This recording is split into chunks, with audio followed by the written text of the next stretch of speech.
It appears to me he declined my Kyle, you declined my co-host invite. Why? Bear with me a second, guys.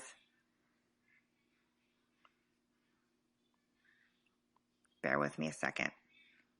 He's trying to get in here. While he tries to get in here, I published a column today about how they... There we go. Deep state. Don't you know it? I'm riled up. I'm super riled up today, Tracy. I don't blame you. You know what? I'm going to just shut up and give you the floor, and you can tell everybody what happened today. And in case people don't know who you are, just give a little background on what, who you are and what you've done. No way, that's your job. What happened was that you woke me up this morning asking me to jump on your podcast, and I had been awake for about 4 minutes, and I had just poured frosted mini wheats for my children, and I had to throw on clothes and run out to my recording trailer where I sit, and it was 40 degrees. But today's been a kind of a wild day.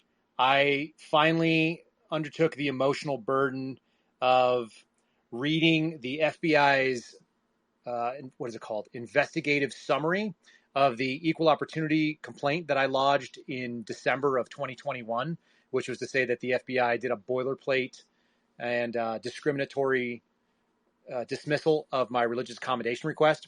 And when I read it, I found out a lot of things, but a lot of them were not new, but some of them were pretty shocking to me. The first thing I found out is that the FBI doesn't know my actual name, and that my first name is not Kyle, but it's actually Bradley, because there's a retard who started the first sentence of this 1,000-page document with not the right name, because that's the clown show that we're dealing with in the FBI at this point. We have people that cut and paste and make errors on criminal complaints for January 6th defendants. They say that they're both an FBI agent and a task force officer, which means that they're a local police officer at the same time, because they just can't do their own basic proofreading. So anyway, my name is apparently Bradley Kyle Matthew Seraphin, which is retarded. And then I found out that my security clearance was permanently terminated or revoked because of, essentially, I'm the FBI's Donald Trump, I guess. I was accused of racist, sexist, and or homophobic comments that made people uncomfortable. And that was between March 4th and April 18th, when I mostly sat in my cubicle and did paramedic training, and then also drove out in the middle of the desert by myself. So I'm not really sure who I made uncomfortable, but I'm pretty excited to learn about that. And obviously I have some room to grow because I wasn't xenophobic or transphobic or any of the other ones. So I got some work I could do on that. For people who don't know me, I was an FBI agent for a little bit over 6 years. I was permanently suspended out of the Las Cruces field office after 5 years of working in Washington, D.C. I've won awards for good performance. I was the team leader for 2.5 years of a covert surveillance team of all senior FBI GS-13s, 1310s, which is to say, people who are on the edge of retirement, 10 to 20 years and 25 years of experience. And I led them on a daily basis for over 1,000 surveillance missions.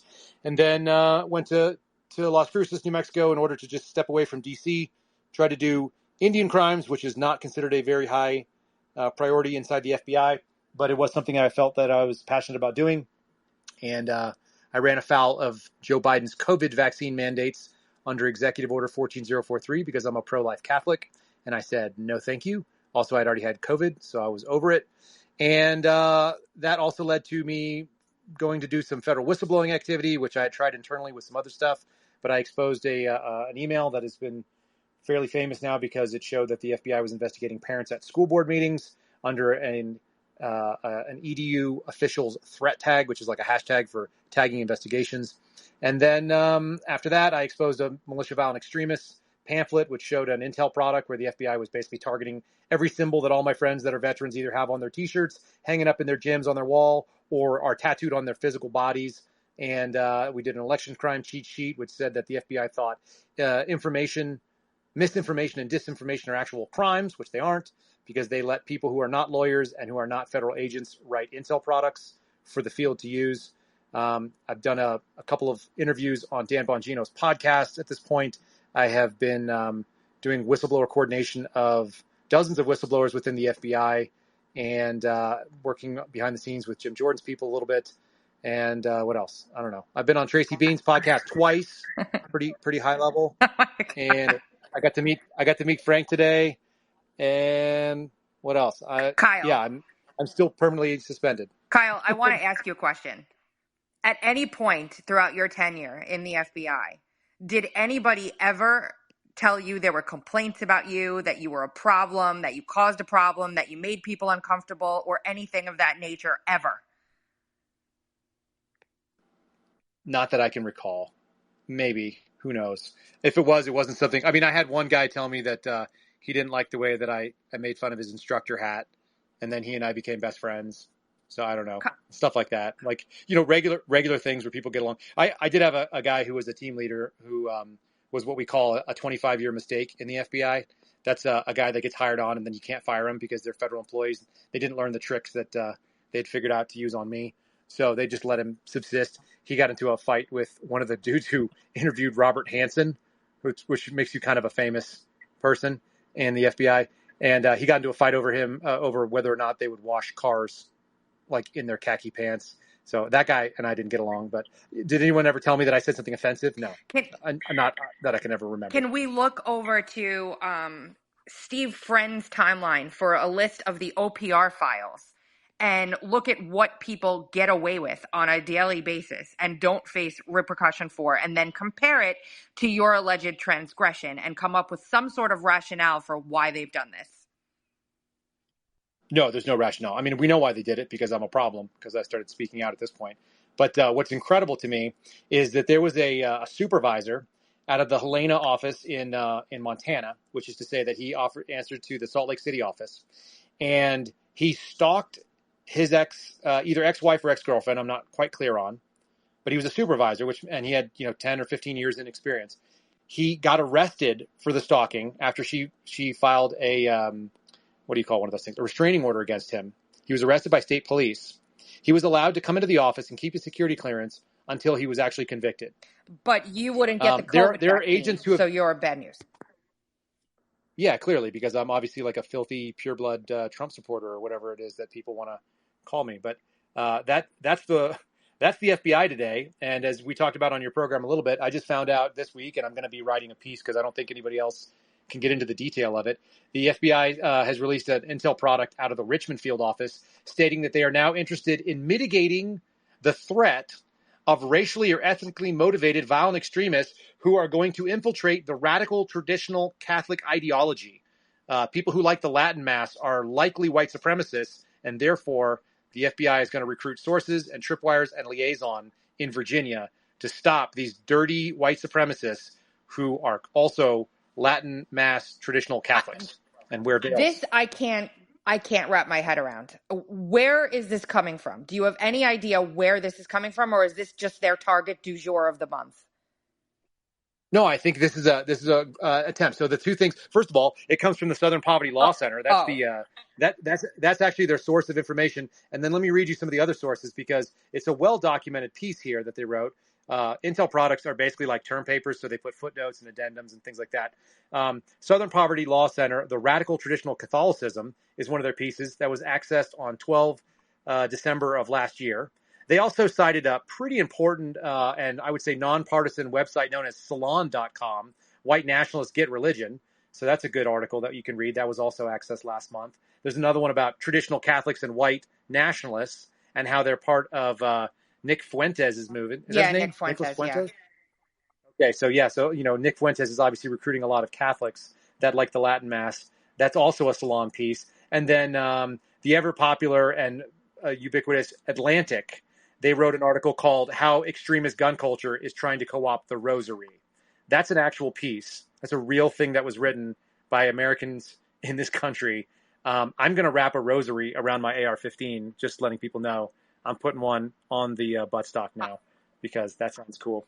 But yeah, we have an FBI that is so radicalized and crazy that small fringes of it are able to get these things through and send them out in a way that makes no sense to a rational person. It makes no sense to a regular agent, I'm sure.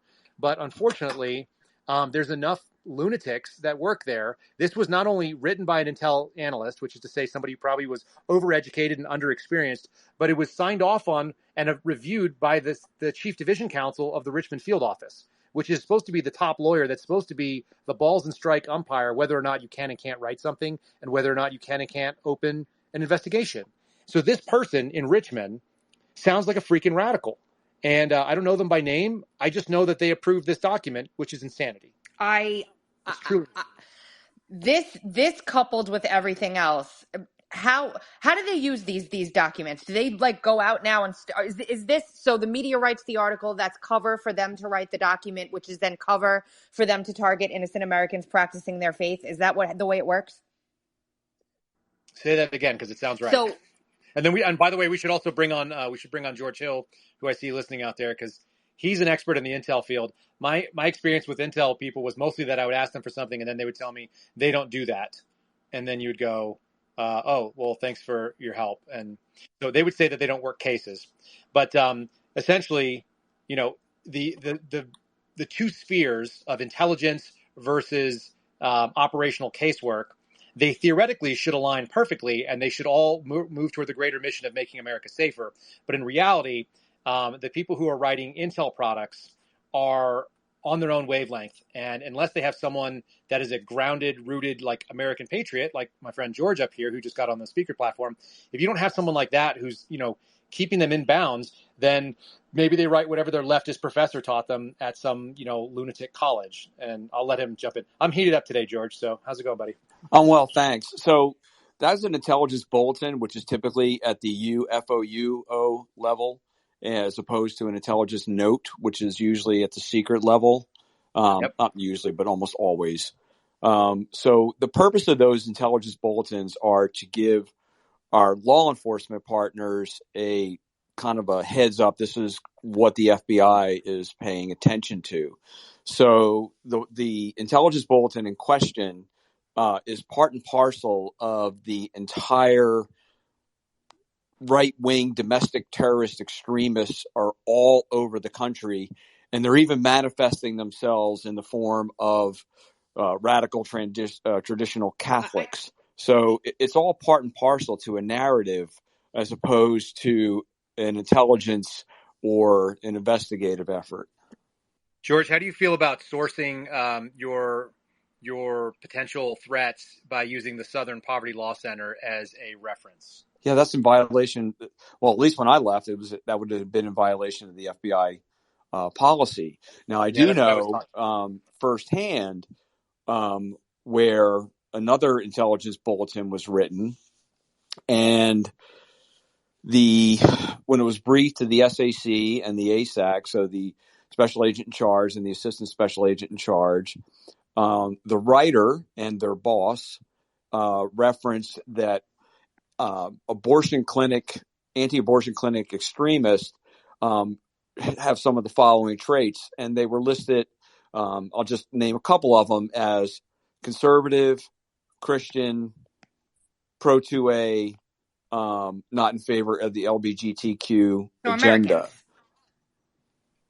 Yeah, exactly. Every American in 1970. So, to the ASAC's credit, to the SAC's credit, because the FBI is not homogeneous. It's not one monolithic organization, group of people. I mean, there are good people within the bureau, and the SAC said, no, this is not happening.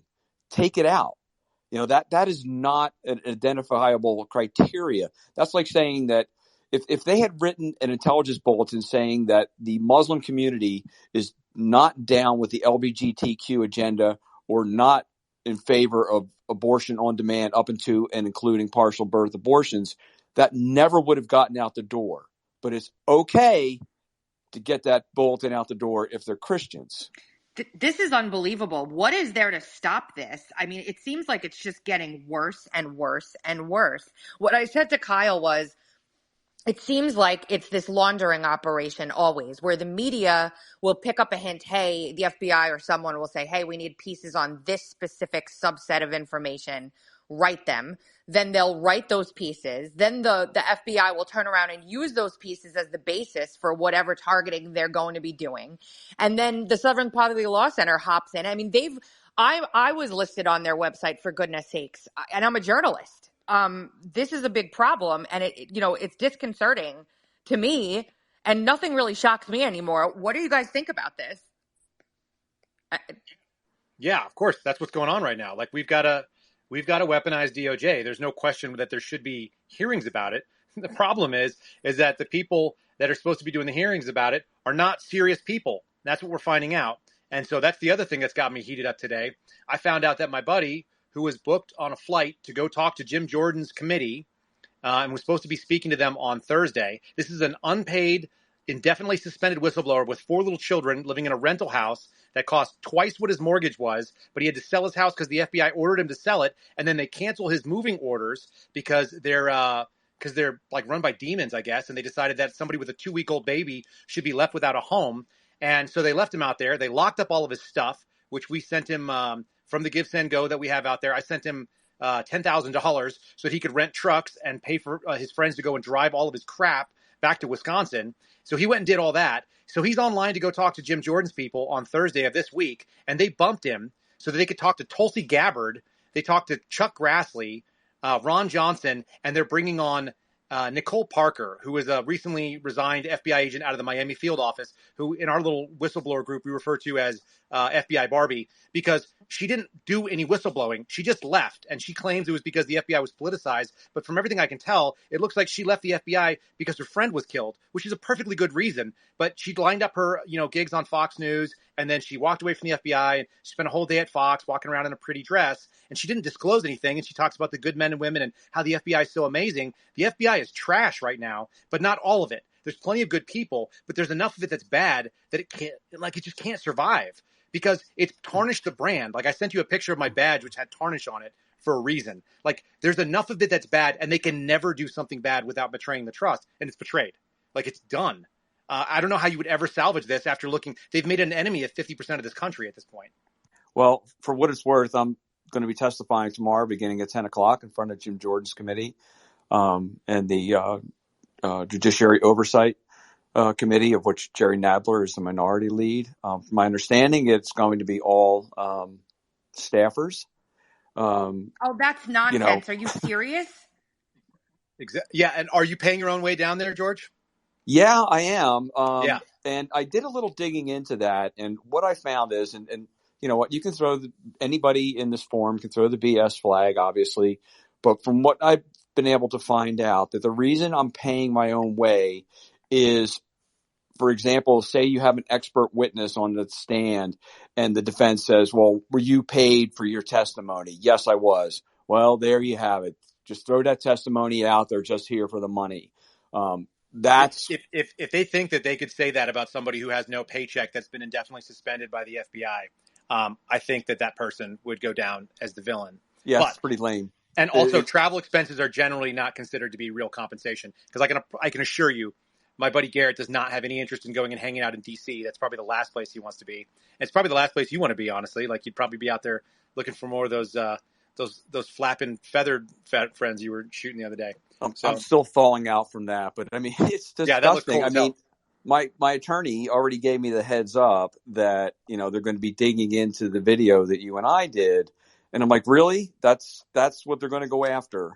And so we rehearsed ways for me to avoid going down those rabbit holes and not do it in an ugly manner and still maintain an air of helpfulness and friendliness. Here's the thing, though. You and I both understand what the capabilities are. We know that the FBI probably has people. Like, I know security divisions watching all my podcasts, which is hilarious.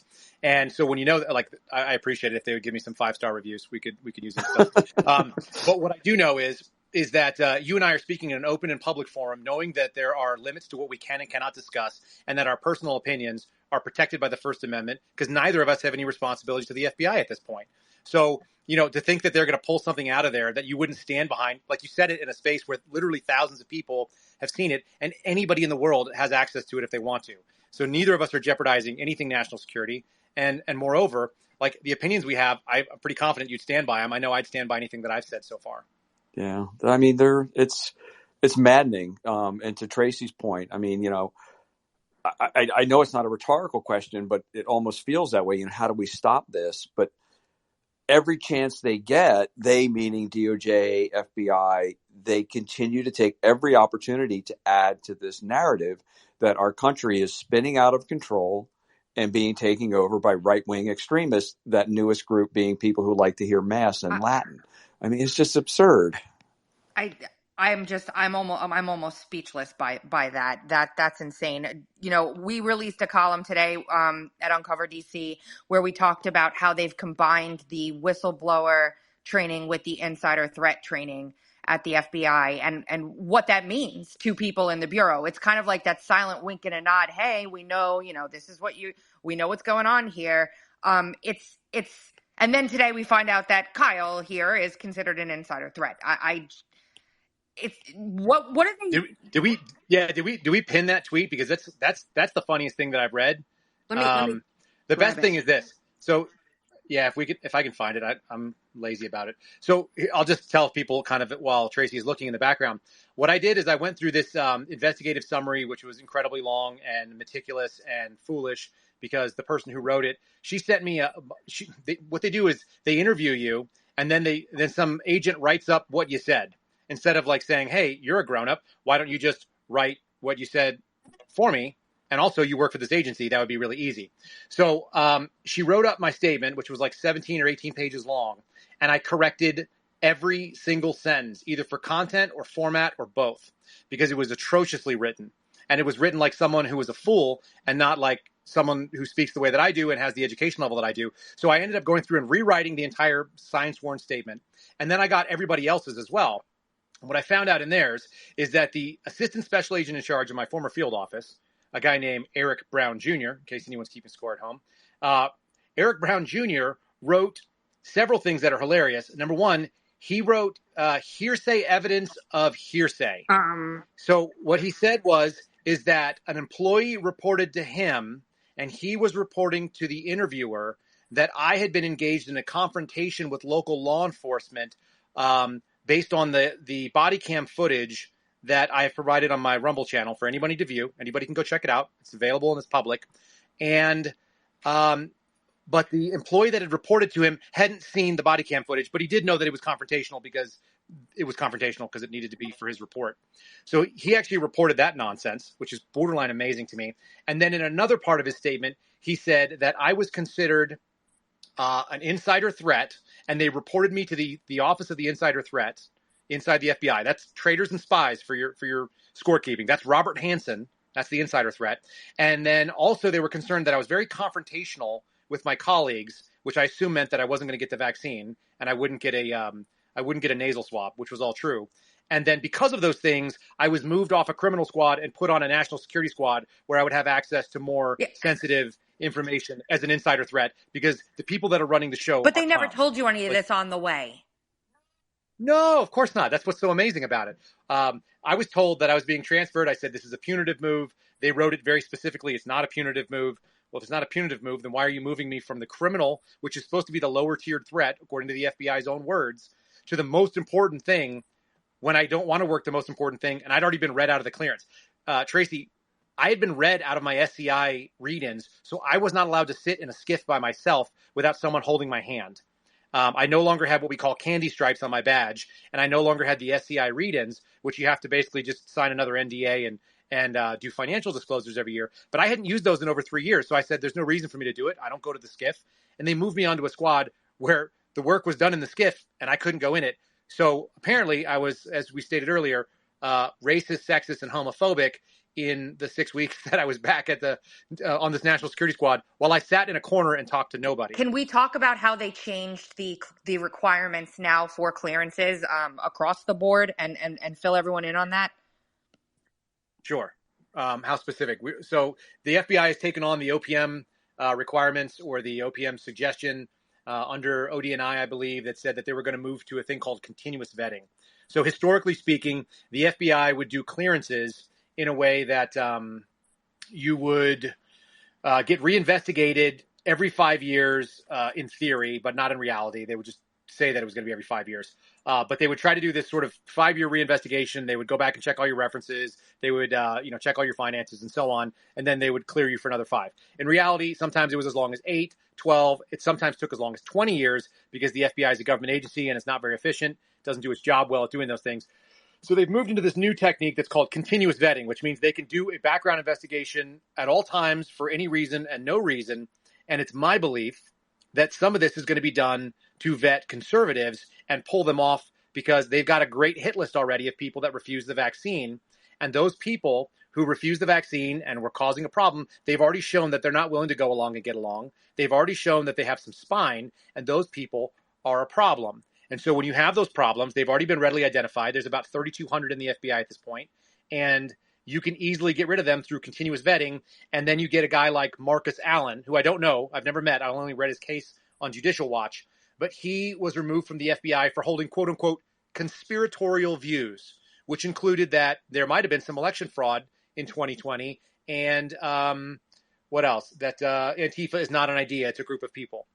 Things like that. So they can come after you for any reason once they start continuously vetting you, and then they can go after any number of the 5 or 6 standards for a security clearance. They can do different types of, behavioral, financial, personality type issues. And George may know some of the other ones on there, but they're like basically alpha through echo guidance criteria for either adjudicating or removing a security clearance. Which is insane when we've had there was a number of people wandering around with security clearances that shouldn't have them.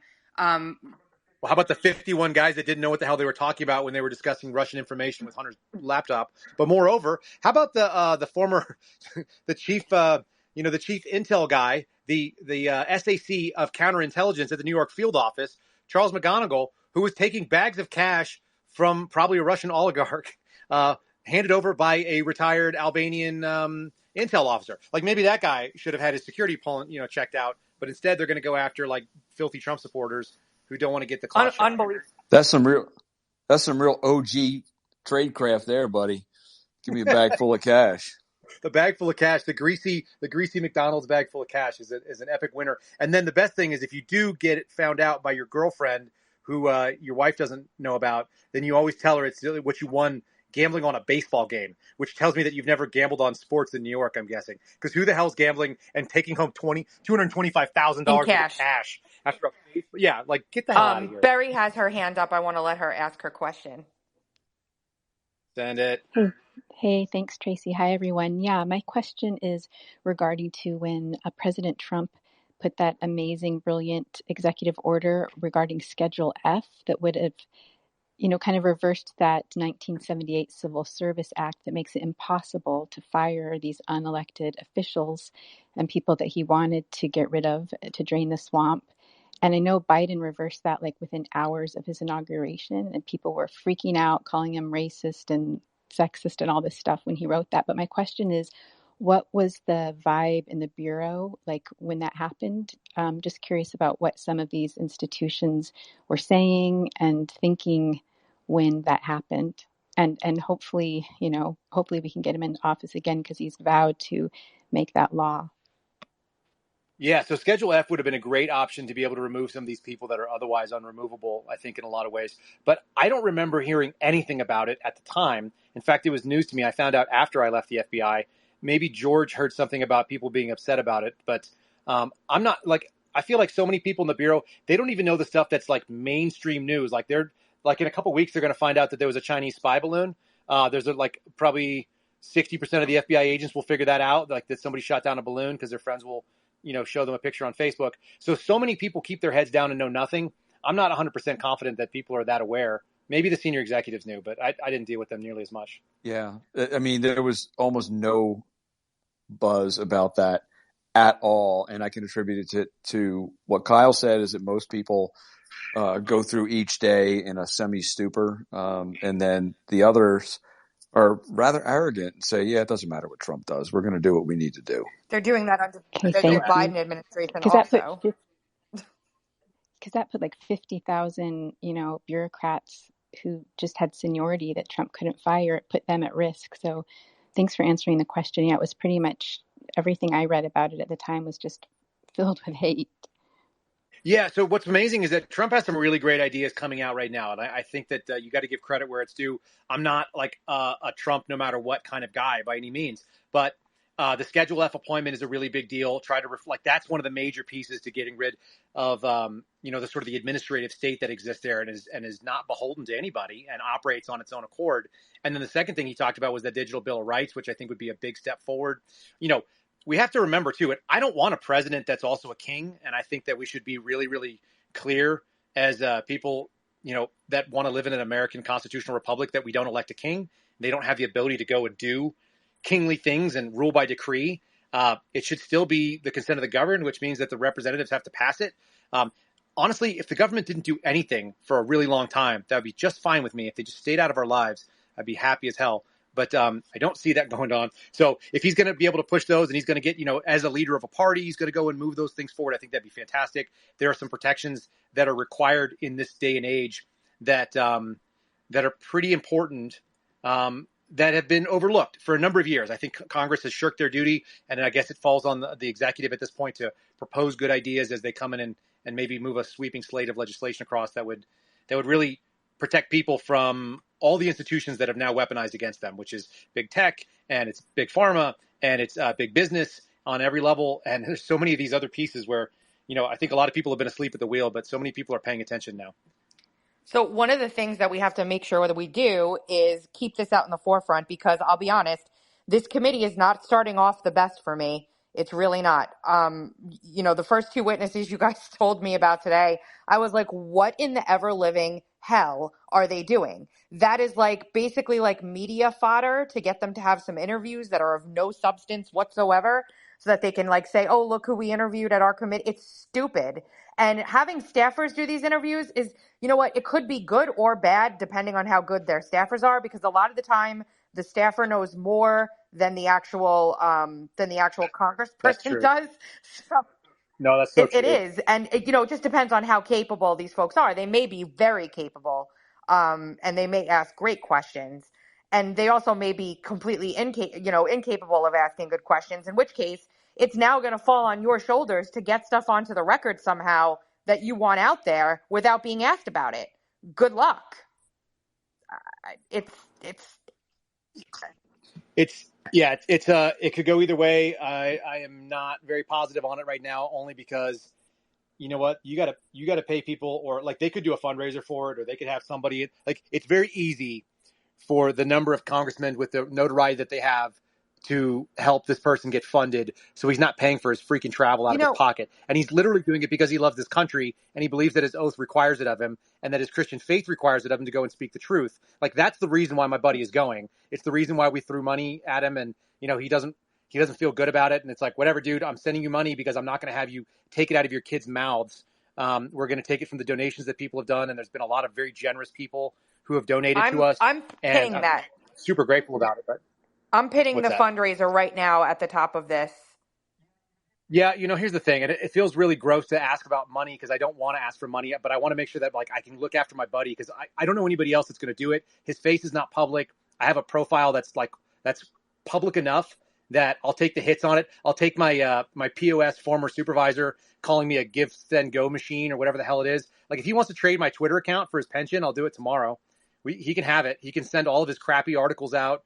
For those who don't know, I have a supervisor who basically hid from doing a job for the last, let's say 10 years in the FBI, basically did nothing, was removed for some of his incompetence by the inspection division when every single person on the squad voted no confidence against him, except me, which he probably doesn't know, but I never had any beef with the guy. And then he got pretty pissy and started writing hit pieces on me, and he's written at least 3 hit pieces on me in Town Hall of all places. And so he's writing all these crappy articles about, that I'm a clown and whatever else. And it's like, talk about an unserious guy. I'm pretty confident he had an inter-office affair, which ruined a marriage. He definitely told me that he wasn't getting the vaccine and he was going to hide so that nobody bothered him. And he basically retired as a supervisor because they moved him from a supervisor job where he ran 16 people to a supervisor job where he didn't know anything about planes, and he just hid out in the background. And he just let them do whatever the pilots do. He just didn't do anything for 2 years, and then he retired with his pension, and now he's an elder statesman. We're bringing Steve up on the very good, too, or very good. The diet. There's hands up. I don't need to keep yelling. I'm amped up and I'm like 2 cups of coffee deep, like late in the afternoon. So let's roll. Okay, so let's I like when you yell, Kyle. You get your point across. I like Man, it. I'm so hot right now. Like there's nothing. I've been waiting for them to get rid of my security clearance for, since June of last year. I've been waiting for them to affirm their own proposal, and they never interviewed me about it. They sent me another investigation saying they were investigating me for being hostile to the inspection division because I wrote them an email and said, look, I'm happy to be interviewed, but I'm going to bring a member of Congress with me. And they ghosted me. They ghosted me like 3 months ago. So these people are cowards. Like they're used to being the dumbest people in the room, but they have the most power. And when they deal with people that are smarter than them, which is pretty much almost every day that someone goes in that's an actual FBI agent, they're fully intimidated. They yelled at Steve Friend. Steve can tell you about his OPR interview, which was ridiculous. They told him that he couldn't have a job. So like these are just clowns. And yeah, I'm just sick of it. I'm ready to just go full bore. So Kyle, for everybody here in the audience, I'm sure you know it, but it's kind of worth a chuckle and worth repeating. Big cases, big problems. Little cases, little problems. No cases, no problems. So there's Nance. That's exactly it. If people didn't hear that, it's literally how much work you do depends how much struggle you're going to have in the FBI. And the people who do nothing, they're like when I talk about those 25-year mistakes, which I mentioned earlier, it's very easy to step into the bureau, make it through probation as long as you have a supervisor that doesn't want to fire you like mine did, because she told me that she didn't like my beard, which is hilarious. And I told her I had a sincerely held belief that I had to have it. Actually, let's get into that for 1 second. I was going to say, can you please tell the story now? It's time. It's so good. So I had a boss who was my age. She was a very dim bulb, and she came from Dallas like I did. We were the same age. She joined the FBI when she was like 24 and a half, 25 years old. She had never worked another real job, and she had worked at the FBI, and I joined at 35, and she had spent 2.5 years working cases, which is basically enough to, like, in her case, not even understand what was going on. And then she went to headquarters for 6 years, which means she's totally useless and has done nothing of value. And then she stepped out into the field because she needed to check a box. And she is now the section chief of counterterrorism down in the Redstone Arsenal facility in Alabama. So this woman came to me and pulled me into her office and said, Kyle, she would always say that she had a problem, that executive management had a problem when it was actually her problem. And she said, Kyle, executive management really doesn't like your beard, so you're going to have to shave it.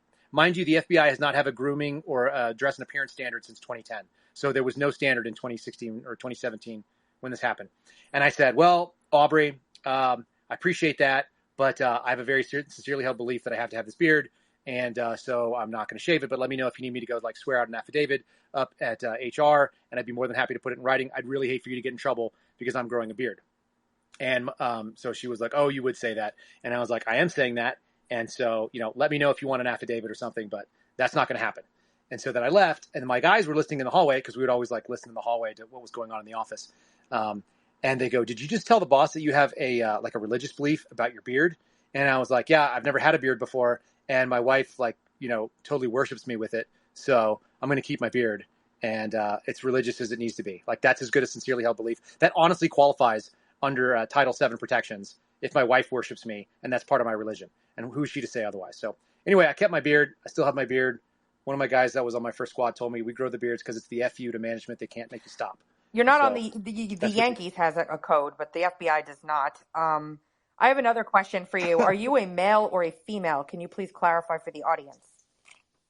Well, I'm not working for the FBI. So as a gender fluid former special agent, I identify as male on this call. But I will tell you that my SF-50, which is my federal form, standard form 50, stating my federal service, shows that I am a female because I told my boss that I always felt like kind of a bitch when I was working for the FBI, and I updated my gender to match.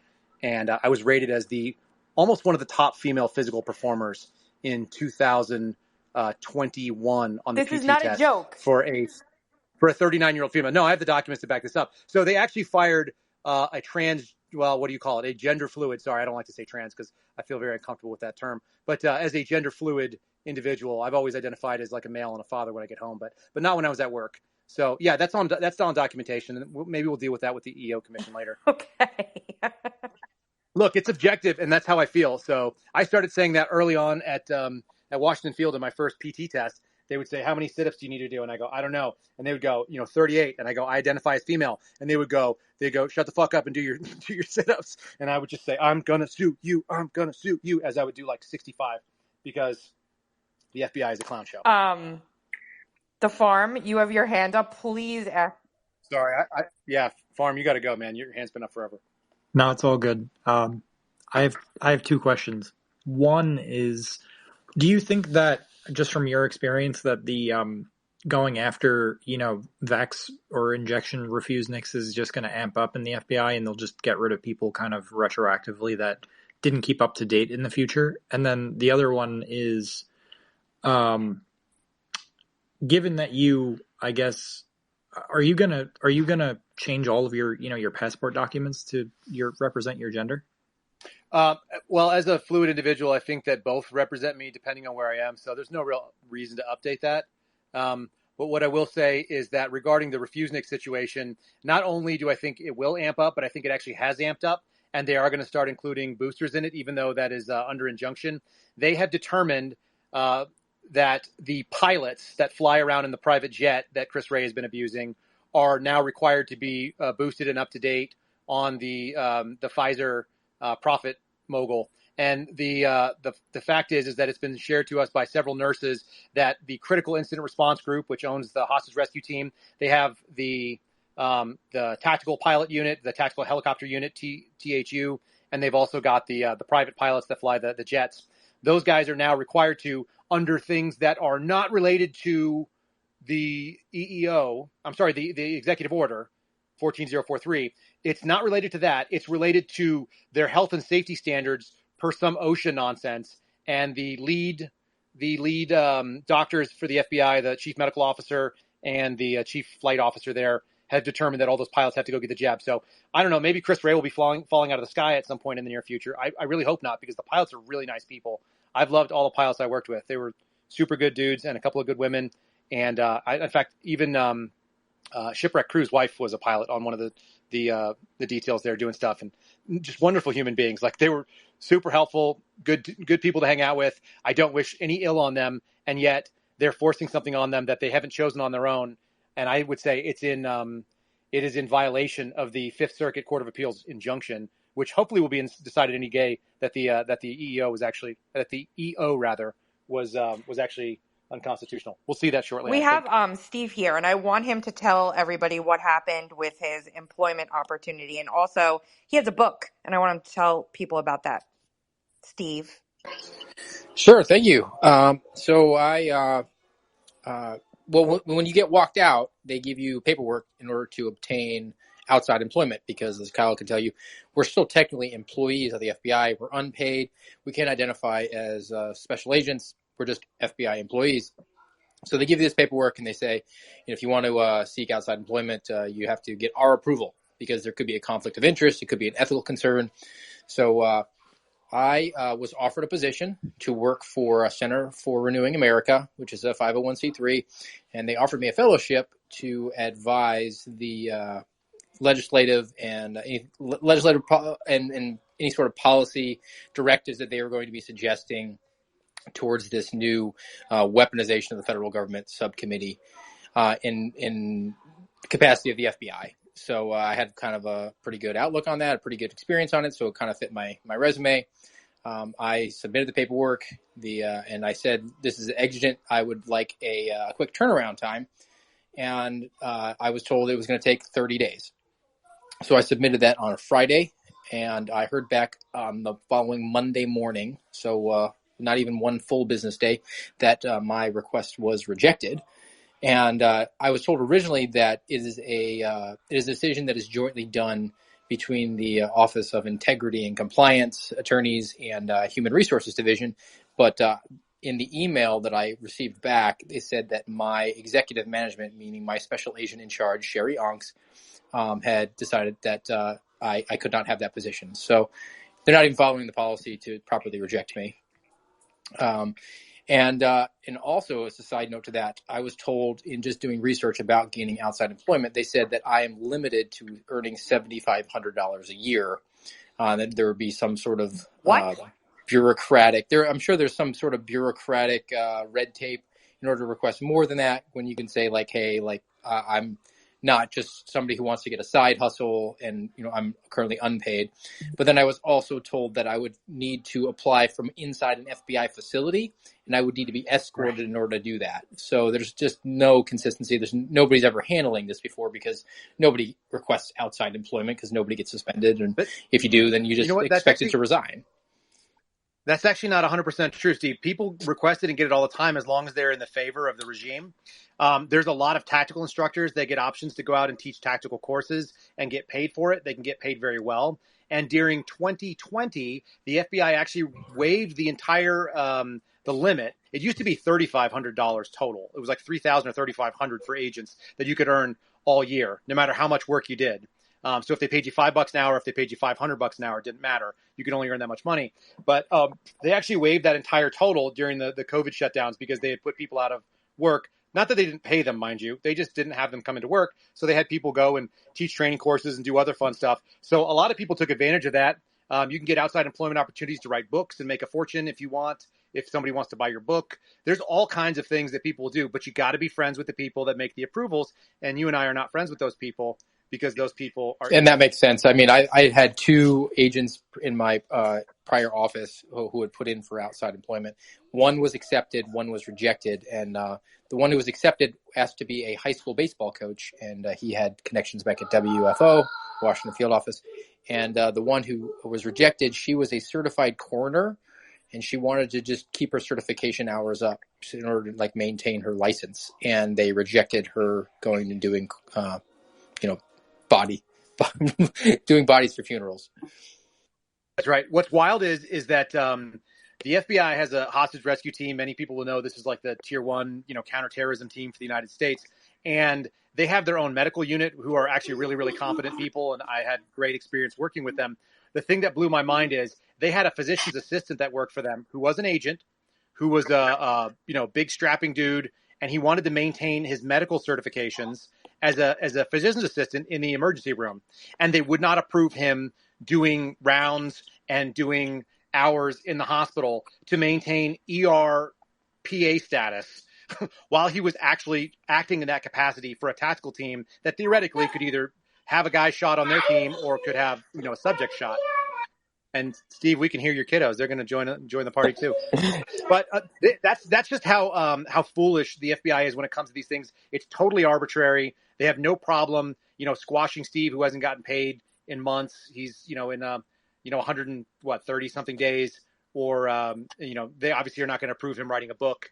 But in the meantime, they're going to approve a guy who's getting paid $172,000 a year at the income cap, and he wants to go make a couple $100s on a weekend doing a tactical course shooting up cars, which is what I knew people got approved for. Yeah, and there's a whole other process for pre-publication review for your book if you want to do it. And I don't imagine a lot of people are writing books that want to keep their pension. So I just don't think a lot of people write books. So I submitted that to the FBI. I did it. I said it as a courtesy. I'm not submitting this for your approval. I just want you to know this is coming out. And they immediately responded back. I'm talking about within one business day with some follow-up questions. And they asked me what my name is and what my title is and give me a summary of the book. So I said everything that you're asking me is actually included in the PDF manuscript, so you can read it and have your answers. And again, I'm not asking for your approval. And they acknowledged receipt of my comments. And I imagine they're actually looking at it right now because they responded pretty quickly. But like I told my publisher, I don't care what they say. I didn't disclose any classified materials. No sources and methods were compromised. It's just the details of my whistleblower complaint and a little bit more detail and how it impacted my life. And then just, some background information on me. So I'm proud of it. That's what happens when you, leave me home idle with nothing to do for 140 days. You're a brilliant writer. You're brilliant. I have published several of your columns now, and you're a brilliant writer. And what's the name of your book, and where can people go pre-order? It's called True Blue, My Journey from Beat Cop to FBI Whistleblower. And it is now available on Amazon, Simon & Schuster, Barnes & Noble have it. Miranda Devine is writing the prologue, and Terry Turchi, retired assistant director, is doing the introduction. So Awesome. yeah, it is going to be on pre-sale now. Actually published in July. Fantastic. Looking Thank forward to that. Yeah, that's great. I love that you guys are actually pushing back and you're so vocal and public about it, because most of the time the American public doesn't get to see this. And I think the fact that they do get to see it is so beneficial and will go down in the history books, because this doesn't usually happen. For years, I was like, where are all of our whistleblowers? Where the hell are they? And now we can see why so few people have the guts and the balls to step forward and be a whistleblower, because your life is they basically try to destroy you. They try to destroy your life. And a lot of people go crazy because of it. And then they're just not taken as seriously anymore. But you guys are holding strong like I've never seen. So fantastic. Tracy told me that I was supposed to be crazy today, but you get mad when you get this stuff, and then you got to just settle down and then figure out what the next step is and move forward. And the space is one of them. We just brought up Shipwreck Crew. I don't know if you wanted to jump in, if you had something in particular you wanted to say. I saw you on there, and we can go to Mitt in a second too. I'm trying to digest my caffeine and move my load to like stable instead of just like fury right now, folks. I just want to say you and Steve are troublemakers. That's 100% correct. I've never heard your voice before, Ship. Never. We never had a phone conversation in that time I was writing for you? It was all email? Sir. No, sir. We have not. Well, you haven't been spending any time in courtrooms in Washington, D.C., because I've been making a lot of noise in courtrooms. No, I've not gone to D.C., and I'm all the better for it. I don't know, Kyle, have we spoken on the phone? We've had a lot of emails. We've spoken on the phone briefly. It wasn't a long call, but that's right. We did. Back and forth. Yes, sir. Steve, I've not met you yet, so nice to make your acquaintance. So, Ship, I'm going to ask you a question, because this is something that I always had a little qualm with you about during our time before the 2020 election. Do you still believe that the FBI is a great organization with wonderful people working at it? Well, I'll tell you this. I will say this, and I'd ask Steve and Kyle to give me their view. Now, I don't know how much Steve knows about me. Kyle knows my background, but I joined DOJ in 92, became a criminal AUSA in 94, and I left in 2013. So I started right at the tail end of the first Bush senior, 8 years of Clinton, 8 years of Bush, and 4.5 years of Obama. And the thing about the Bureau that Kyle and Steve both know, but which is kind of not really well known to the outside world, is that because of the age 50 retirement opportunity, the Bureau's personnel turns over 100% every 25 years. So right now, there's probably, I know for a fact there's nobody left in the Bureau now that joined the Bureau in the 90s or say the early 90s when I joined DOJ. They're all gone. And what has happened, particularly in the last 12 years, in my view, based on what I saw while I was in, what I saw happening, from 2007 to 2010, 2012, and what I've now seen progress even more remarkably now that I'm having regular contact with Bureau agents again, is the entire culture of the Bureau changed as the recruiting and personnel change. In the 90s, the Bureau, the new Bureau classes coming in, a lot of state and local law enforcement, a lot of military. As Clinton was downsizing the military after the collapse of the Soviet Union, he had a lot of junior officers, lieutenants and captains coming out of the Army, coming out of the Air Force, going into the FBI. That all stopped in about 2000. It stopped after Obama was elected. And recruiting shifted almost entirely to college campuses. And so, I mean, if you want to know what the Bureau's personnel agent workforce looks like now, think about what you've seen in college campuses the last 10 years, because that's where they're coming from. You don't have, accountants and finance and pre-law college graduates. You have, gender studies and all kinds of, social science degree holders who now populate the Bureau. And what happens and I saw this firsthand, and I think Kyle and Steve are suffering from it, is the way I've had this conversation with, I can't tell you how many people, but maybe not on air. The way the Bureau promotes, it's almost 100% volunteerism. And what I saw, and I called out, and I've said this publicly on Twitter before, is the volunteerism that creates management means that in large measure, the worst agents go into management because they're crappy agents. And management is their alternative. So, Ship, there was a thing spoken just before you got up here that George Hill said, and I'm going to have him speak back to you because I think you guys have some things in common.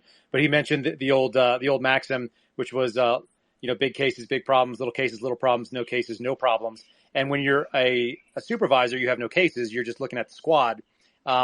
Shameless plug here: if folks have not listened to our podcast, the Kyle Seraphin Show podcast, which is syndicated by Uncover DC, wonderfully enough, by Tracy. I did a 2.5-hour discussion with a guy who walked out at 13 years, who saw no opportunity to change anything in the FBI.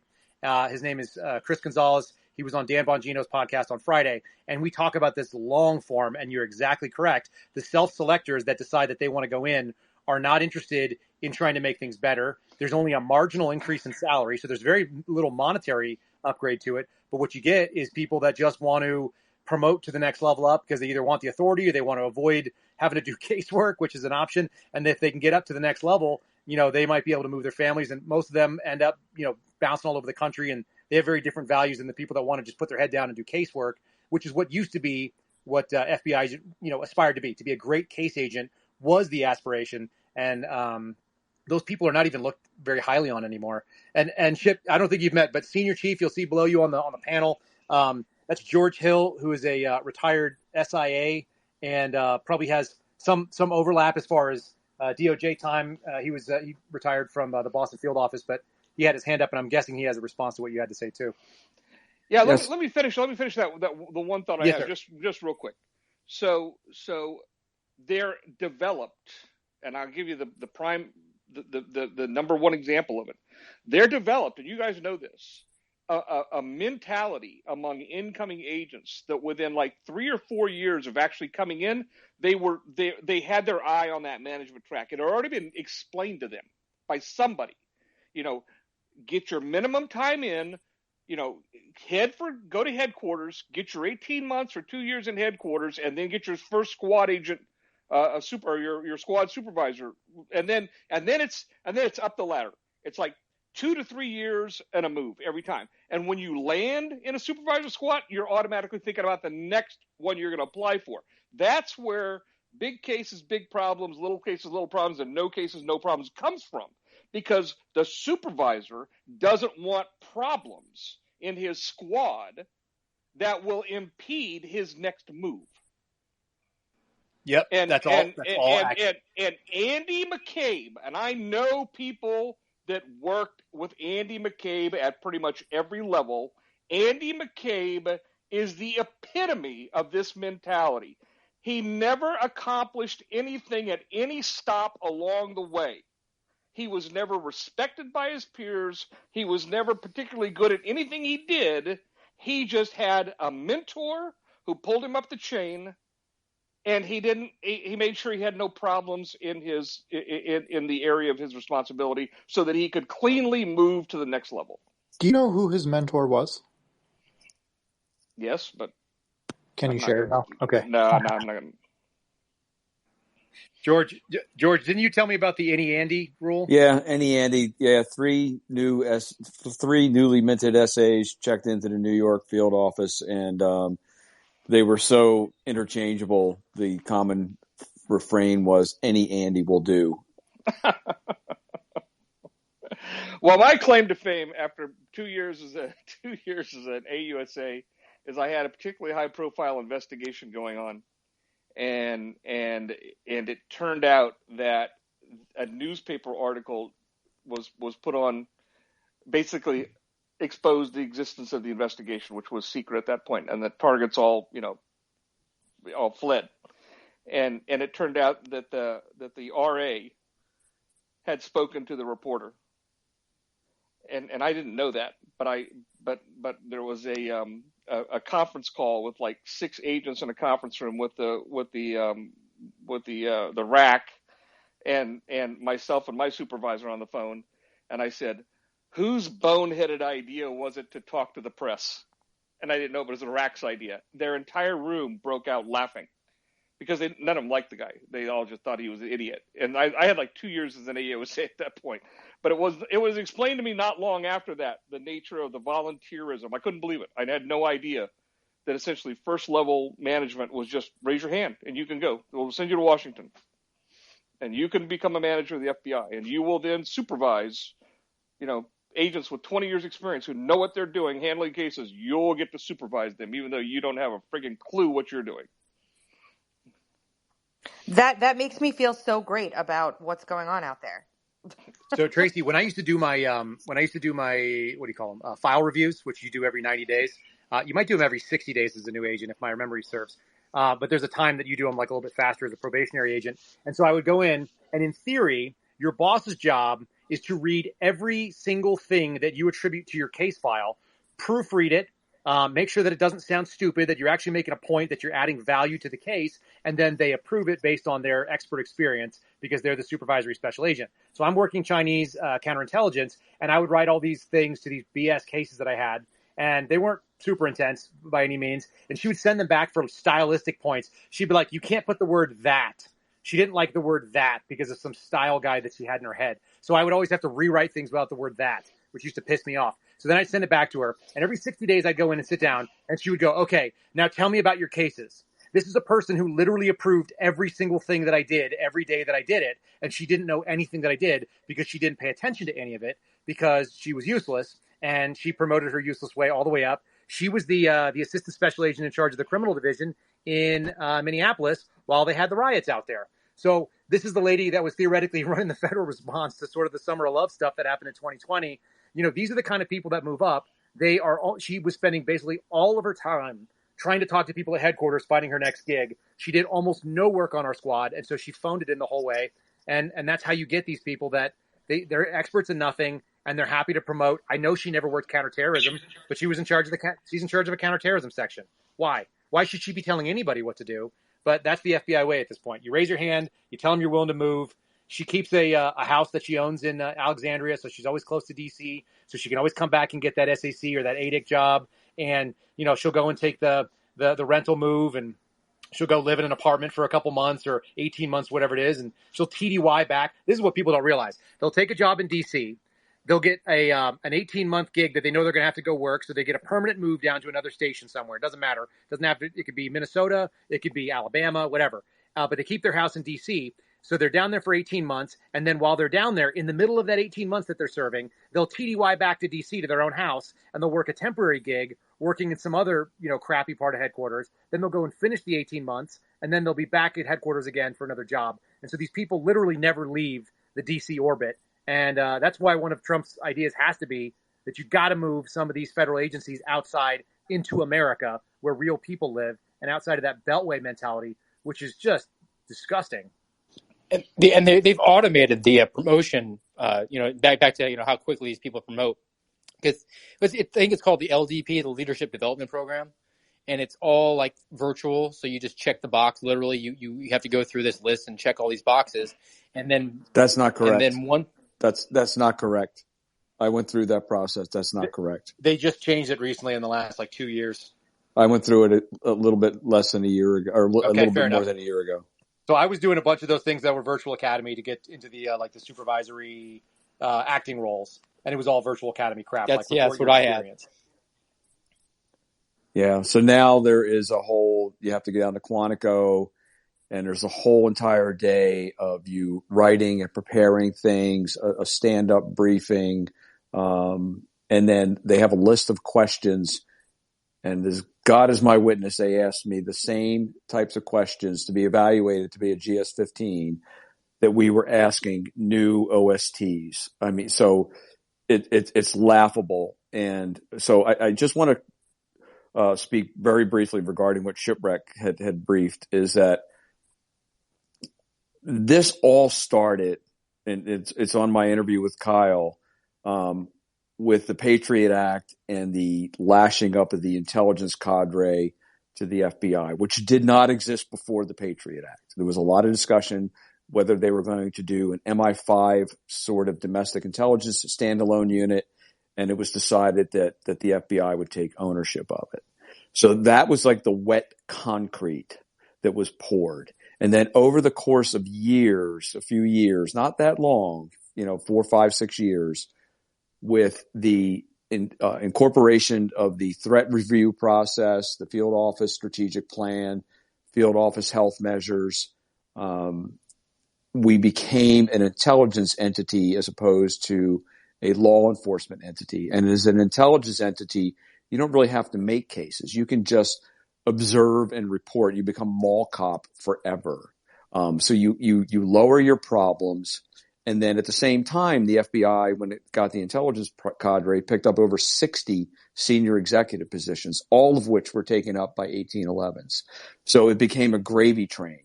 And that concrete set and gelled hard.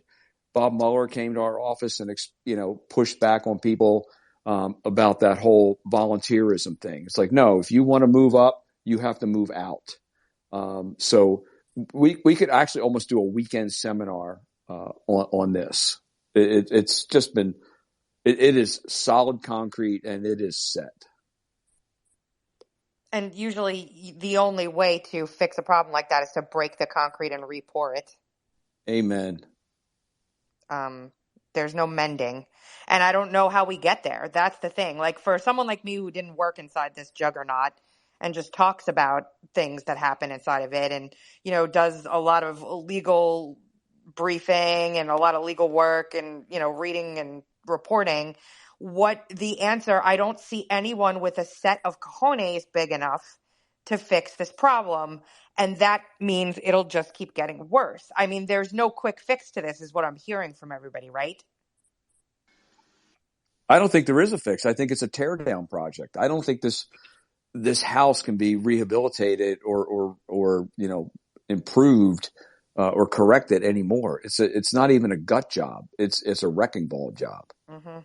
But the sad thing is because the way that the FBI works, when you knock on the door and people are willing to talk to you, and people are willing to talk to you, by the way, like people who have no business talking to you will talk to you because you're the FBI and because you have those 3 letters and they mean something. And they're supposed to mean, integrity. That's supposed to be a big part of it.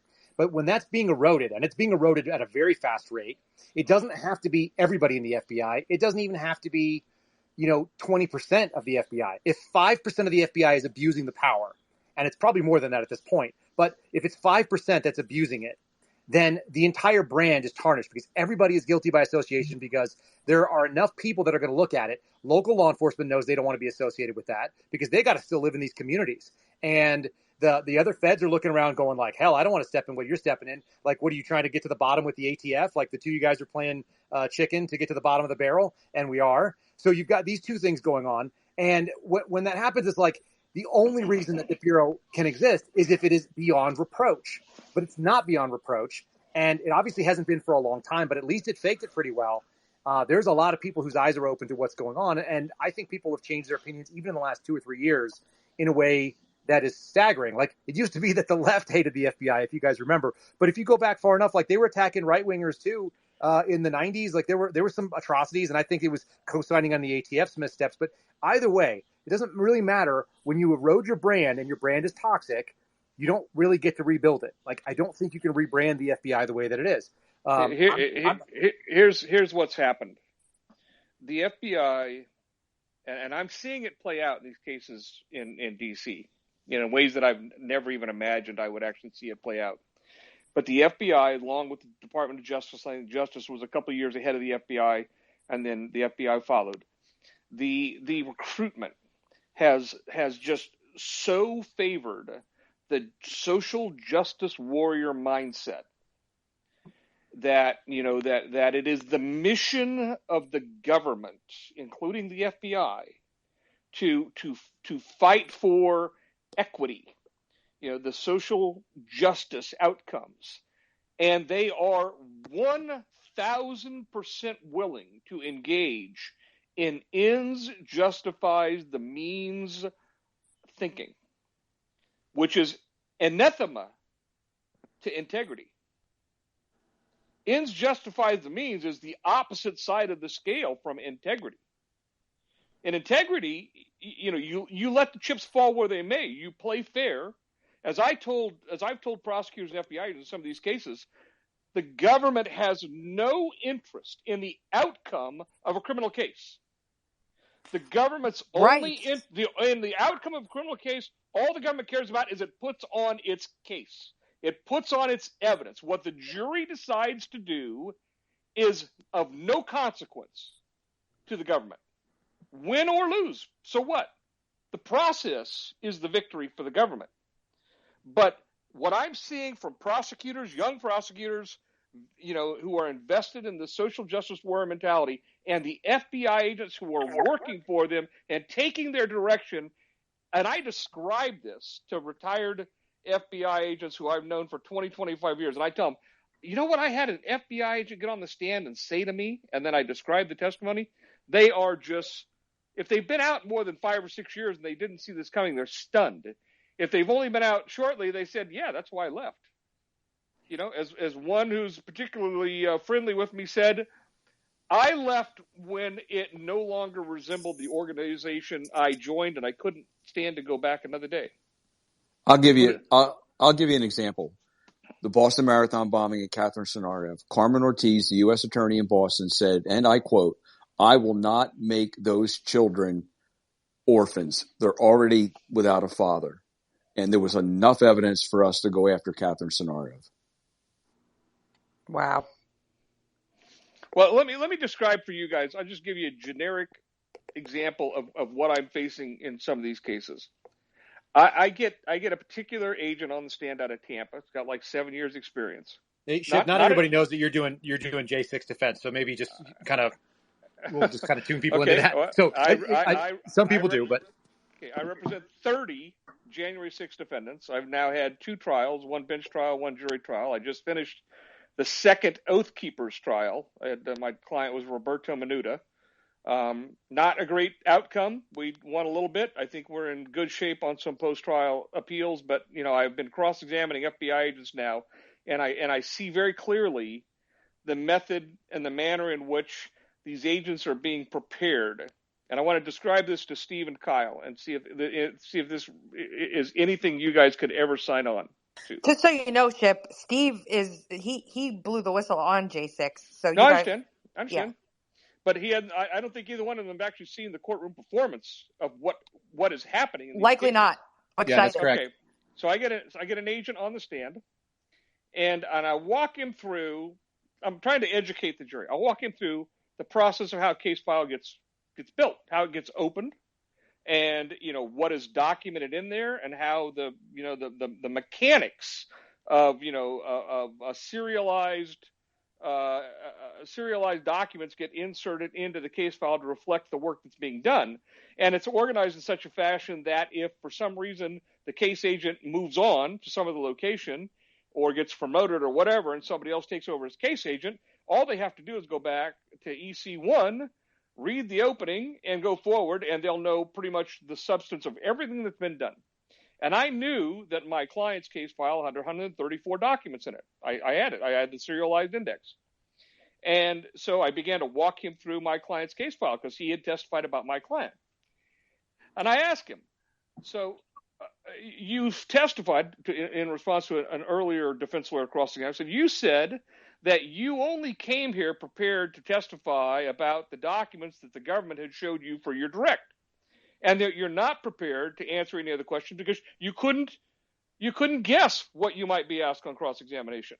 He said, that's correct. And I said, my client's case file has 134 serialized documents in it. How many did you read before getting on the stand to tell this jury about my client? I said, I read his case file. I said, how many of the 134 documents did you read? And he said, I think I read 18. And I said, of those 18 that you read, were all 18 of them related to the questions that the prosecutors asked you? He said, yes. I said, did you read anything else in those 134 serialized documents besides the ones that were necessary for you to answer the government's questions? He said, no. I said, so you came in here today unprepared to answer any questions or give this jury any other information beyond the script that you've memorized. And he effectively said, yes, that's true. I came in here today prepared to be unprepared. Yes. Yeah, no, I think that makes perfect sense. The sad thing is I could never imagine doing anything like that. Like, you get sent to grand jury on somebody else's case. It happens. So they'll throw like a case file in front of you and you got to go up there and even that, there's no cross there. It's all like pretty favorable and like they're just to try to get an indictment. So they're just looking for facts. And at the same time, I would read every single document that was in the case. It usually was inherited from a local police department and we were going to, go federal with a gun charge or something. You're foolish if you can't speak to every single thing that's in front of you that is available. And it's sort of mind blowing, but it does speak to that mentality. I think you're spot on. They went in there, they're sending TDYers in that are coming from all over the country. People don't realize this, but there's a 90-day forced TDY. They're being voluntold, government term, military term. They're being voluntold to leave their field office and go hang out in D.C. and work in an offsite that only does January 6th cases and prep for these, testimonies. And I guess the goal is to win or whatever it is. Like you're in D.C., you're probably going to win already because you're in D.C. But like you say, the process should be the win. I actually felt like my proudest moment was when somebody from the Assistant U.S. Attorney's Office brought me a case and said, we want to look into this guy. And he's a sex offender registry violator. And I found out that what we thought was going on wasn't going on. And we vindicated him, that we found all the exculpatory evidence by doing the investigation and there was no prosecution. That was the proudest thing that I did because we kept basically the federal government out of a man's life that wasn't doing anything that was untoward. And we left it as a low state matter. And he basically got a slap on the wrist, which is what he belonged because he wasn't doing the thing that anybody thought. He was building bicycles because he used to have like a masturbation problem and he was using his hands instead of literally idle hands is the devil's workshop sort of thing. He was just building bicycles and he built like 2,000 bicycles in a period of 6 or 8 years for poor kids in Mexico, which seems like a good thing to do if you are otherwise going to look at porn. But like that was for me, like that was the process. The process was the investigation, vindication. I don't get paid for a win. I just get paid for showing up and doing my job. Steve, I want you to talk to this. Yeah. But something that's missing here, like Kyle just referenced it, and I was going to say this, these are people's lives at stake here. Okay. So like what Chip was saying about, innocent or guilty doesn't matter to the government. That's 100% right. They're not there to be invested in convicting someone. They're there to present the facts of the case and let a jury decide what the fate of this American citizen will be, whether they're guilty or not. The plea deal is usually taken far before a trial is even a glimmer. Steve, go ahead. Yeah, I mean, that's very telling. It's good to talk to somebody who's on the other side. So, if you have any future defenses, Appendix J of the Domestic Investigation Operations Guide is what is the gist of my whistleblower complaint. The FBI is departing from that greatly, and you can bring that up when you put any of my former colleagues under oath and nail them to the wall on it, because essentially, and that's what I told my supervisor and my assistant special agent in charge and my special agent in charge. I said, you want me to go in to, I'm preparing always to go to testify in court. I'm not going to go there unprepared. And you want me to get up there, sit on the stand, and a defense attorney is going to say, Agent Friend, you're the case agent here. How much work did you do on this case? And I'm going to have to say none whatsoever. In fact, I didn't proofread. I mean, I might have read other people's work, but I performed no investigative action on this. So right then and there, we were vulnerable at trial, and because of a easily correctable thing that's a decision that was made early on in the process, that we're going to spread the cases around the country as opposed to having them officially be run from Washington field office, and then we're going to unofficially run them from Washington field office. And the reason that we're doing that is to make sure that the SACs get their bonuses because they hit their domestic terrorism case metrics, and we're going to make it look like that domestic terror is on the rise around the country when really in effect it's 2,000 to 3,000 cases that are stemming from a 4-hour disturbance at the Capitol. So and back to the process being itself the goal. I think now, and I've said this numerous times, the process is the punishment for people, even if they are not convicted, or let's say they get some sort of probation or a slap on the wrist. These are people that have to retain an attorney. They have major disruptions to their lives. I sat and interviewed a man who was a doctor who had lost his practice and was at risk of losing his medical license because he'd gone into the Capitol and had done so after talking to a police officer who said, yes, you can go inside, and done no damage and walked outside. So there was, and that's a guy whose life is completely in turmoil now. And it's as a result of, the FBI saying, we're game. We're going to be the judge, jury, and executioner here, and how we go about our business. So, yeah, I think that the way that the cases have been done is problematic because, at its very core, we're supposed to have this due process. And, look, I would get in trouble if I used the wrong color evidence tape on a physical piece of evidence versus an electronic piece of evidence. And for whatever reason, some egghead probably got promotion at headquarters, decided that we need a different color tape for that. That's a procedural problem that I would be grilled at trial. And then obviously a good defense attorney would say, well, if you didn't follow the simple protocols on tape color, what other problems can we assume that you made in this case? That's just an easy landmine to avoid. Well, now we're not following protocols on how we're managing cases. My name is at the top of the piece of paper. Other guys in my offices, we're supposed to be running the cases, and we're sitting here and we're waiting for directives from people at headquarters who, like we said before, they're being TDY'd to Washington. I was able to avoid being voluntold to go. Instead, a newer agent had to step on that landmine for me. But he went and told me the things that are going on there, where essentially you have federal prosecutors that are creating evidence products and then coming up to the agents and saying, hey, I need you to swear this out. I need you to do the affiant on this. You don't need to look at it. Just swear it out for me. I already did the work for you. That's par for the course. That's terrifying. That's the antithesis. So in the Oath Keepers case, a big source of evidence in the Oath Keepers cases, there's 3 of them, are the Signal chats. So using the Signal app from Stuart Rhodes's phone. They got Stuart Rhodes's phone, had 1,100 separate chats on it and 400,000 unique messages. And so the government has, and it's not just the Signal chats, but Facebook and all kinds of other sources. They have taken hundreds, cherry picked, which is this argument I usually cherry picked, taken the messages that they liked and assembled them in some fashion that made a compelling case, even though they were often out of context. And then so they would create, we just called them slide decks for lack of a better description. They would take these messages and assemble them in a slide deck of 100 consecutive messages. And the agent would simply get on the stand and they'd pull up slide 1 and he'd say where it came from and where it went to and read it. And slide 2, where it came from, where it went to, well, who's that person? And say, well, that person is so-and-so. And who was it going to? It was going to this other person who was so-and-so. And then read the message.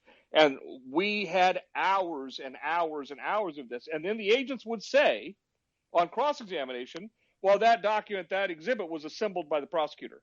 Did you have any input in it? No, I didn't. And so what's your role here? Just to verify that the message they take came from the items of evidence that were seized. In most cases, Stuart Rhodes's phone. And did you insert any? No. Did you take any out? No. So they're just glorified screen readers. That's all they're doing. They can't answer questions about anything beyond read what's on the screen. I had an interesting close. I had a kind of an epiphany come to me while I was in the close. I had 5 FBI agents testify in this case over 6 weeks, and they all did their slice of the pie. I was calling it. Just they got their little slice of the pie. They don't know anything else. They're just going to testify about what they know about their little slice of the pie. But one of them said early on that this sort of the overall case agent for the Oath Keepers investigation was this particular guy. I'm not going to use any names right now, but this particular guy had a WFO. He was like the quarterback over all of it. And so in closing, I said, you heard from 5 different FBI agents, and I named all 5 agents. I said they all gave you the same sort of version of, and then I explained how, they didn't know nothing about nothing except what they were told to memorize. And I said, but remember, agent so-and-so told you that the overall investigator, the overall case agent, the guy who was the quarterback of all this, was Special Agent XYZ. Well, you know what? Let me introduce you to him. He's sitting here at council table. He's been here for 6 weeks 15 feet from you in the jury, and not once did the government put him on the stand to answer any questions. And the jurors, You couldn't call him?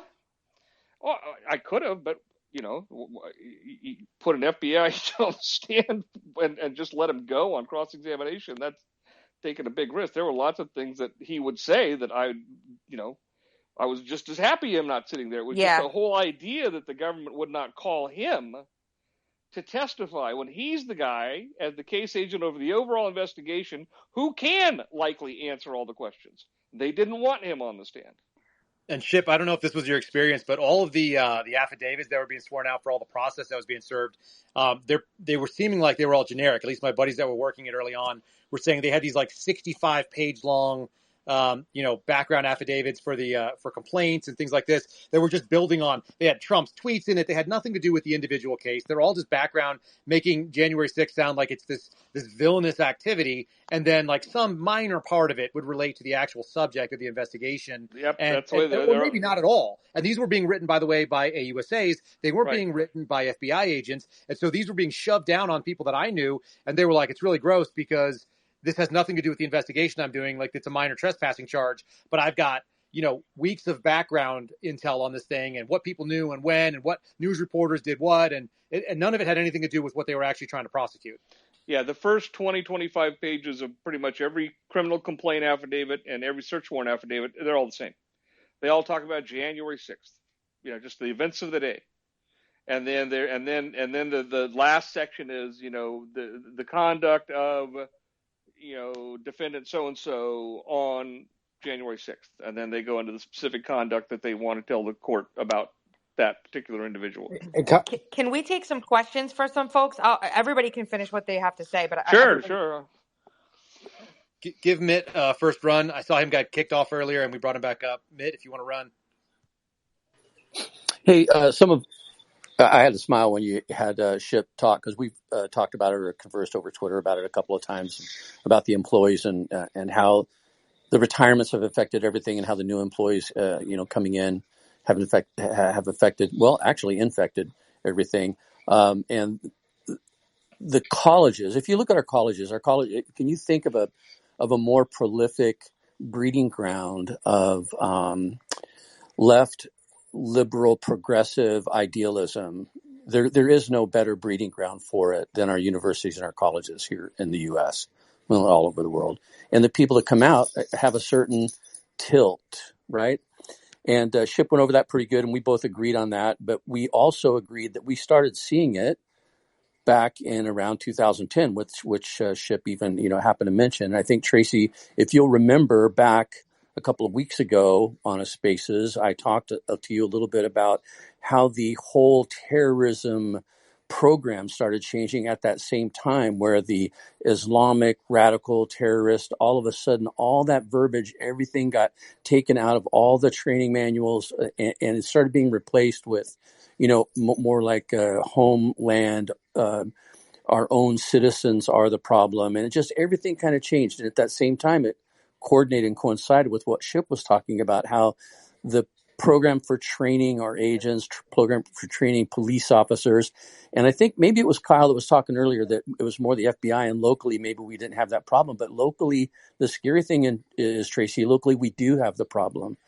And the reason is that if you want to change what's happening, you change the rules and you change the people. And that's where you start at the base. So these kids that get out of college just don't get to become FBI agents. They just don't get an FBI badge, and they don't get a police officer's badge. You don't get a sheriff's badge.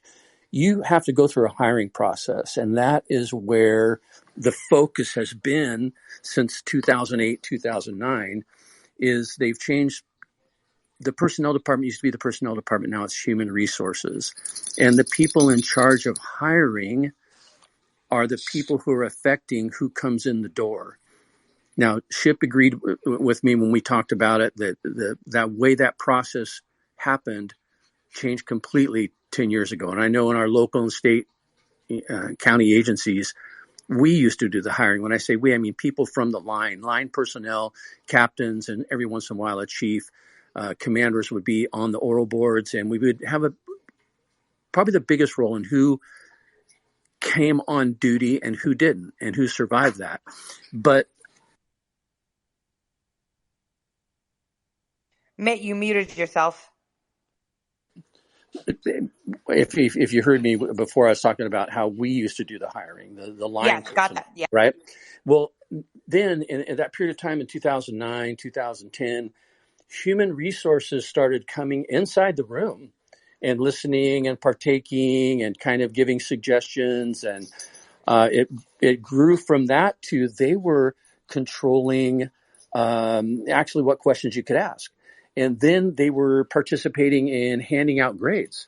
And I know sometimes they would say, oh my goodness, that was a fantastic candidate. And we would look at each other and we had written down like the barely minimum passing score. And they started really changing who was coming in the door and who was allowed to come in the door. And Tracy, you said you found it hard to wrap your head around about what you're going to do and how can we change those things. But the liberal progressive left is good at what they do. And you look at the voting laws. How did that change? They went after Secretary of States. They put Secretary of States in charge. You look at local prosecutions. You change the DA. When a DA is very progressive, you're going to have a hard time taking cases and getting the case to go any further than the DA's office. You change the county sheriff. You change the police chief. And you just start hiring woke at all these different levels. And you can't get past that. You can't make the ethics part of it that we talked about a little bit earlier on the space go past that, because they've got this great roadblock set up of this wokeism at the hiring level. And the only way FBI hire, you have to have a college degree. And most guys come in and they have advanced college degrees. You'd almost have to start hiring people that didn't go to college if you really wanted to change it. But that's not going to happen because they have the rules in place, and then they have the new human resources. They have the people in charge of the hiring that require that. But as long as we continue to require that, and as long as we continue to have those types of hurdles and those people in charge of doing the actual hiring, that's who we're going to end up with. And it's pervasive, Tracy. It's not just the FBI. It's certainly the DOJ. I mean, that's fairly obvious.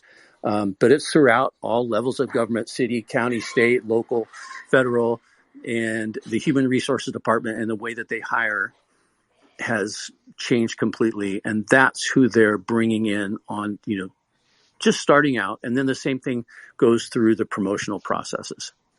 So, Mitt, one of the things that you're 100% right on is that what the FBI did as far as bringing people in the door, it probably used to be a process where they actually got to screen people out. In fact, even in my time there, we did a process called meet and greet, where you could just kind of freeform some questions and you'd ask the new candidates who were going to be new agents, what they were about, and they'd ask you some questions about it. They got to the point where they tried to sterilize this. They tried to make it a measurable government metric, like so many things. They wanted to pull personality out of it so they could claim exactly. it was a unbiased process. But by making it a quote unquote unbiased process, they made it a garbage process that didn't actually allow you to select people that were good. And 100%. So they would literally, it was the weirdest interview I ever had in my life was that what they call FBI Phase 2 interview. And they would put you out there. They have 3 different agents. And so I had like a black male, a white female, and like a Hispanic male or something. Like they try to make as much diversity happen in it, like by looks, not by experience. That wouldn't matter to them. But they just like physically, like they're as different as they could look. They put them all across the table from you. They put a freaking old school tape recorder down, like a cassette player. They'd hit record, which is hilarious. This was in the New York field office where I did this. And then they would go, candidate, question 1. And then they would read you some weird question like, what was the time that you experienced a leadership crisis and demonstrated leadership when others could not? And then you'd go, all right, well, I was in the Air Force and I did this thing and I had, a squad of this number of people and this and that, blah, blah, blah. And so you talk about it and, we had a problem and I solved it with this things and these are the techniques I used and here's what I learned out of it. And I probably could have done this better, but, it's one of those things you learn as a leader, blah, blah, blah. And then they would go, question 2. And the next person would ask a question. And there was like no response. They would just be blank faced. And every once in a while you'd work in a joke because you're a human being and you want to show that you got some personality.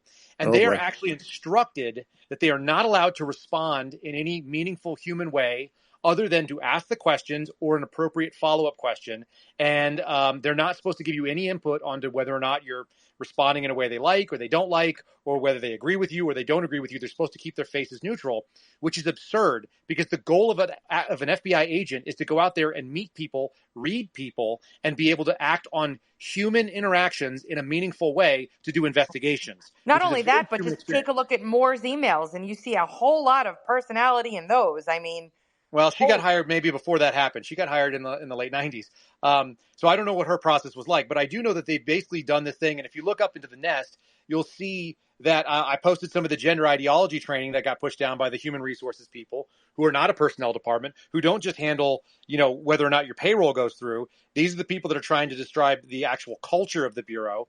And so when you get that stuff out there, it's really scary. And I want to hit all these hands up, but I just want to say, folks, as we're adding you on as requested speakers, a lot of you are dropping off on accident. There's like some glitchiness. So just be aware that we may not bring you up until it's actually time to speak. And I apologize that it's not ideal. I don't know whose hands was up first. I wasn't watching. Well, Steve has his hand up. Let him speak. And George has his hand up too. And then we'll go to Ron. And I think Paul was before any of them, actually. So, yeah, Steve and then George. Yeah, I'll be quick. Kyle, I had the exact same phase two. I had one from L.A., one New York, one San Juan, and they go through the questions. Tell us about a time when, and it was just super awkward. And my takeaway was I actually knew another person in my academy class beforehand, and I asked her, she had gone to her phase two ahead of time, and I said, hey, how was it? And she said, oh, I can't talk about it. So I go do mine. Then afterwards, I figure it's all good. We can kind of have a conversation. And I said, well, that was really strange, and the questions were really kind of difficult. And her response to me was that that there was nothing that hadn't been given to her ahead of time because they had provided her with the questions ahead of time to prepare. So we get into now, choosing candidates, and I'm sure, she was actually very qualified, but, I'm sure the fact that she was a she and I was a guy was playing into their calculus on deciding whether or not to give her the questions ahead of time.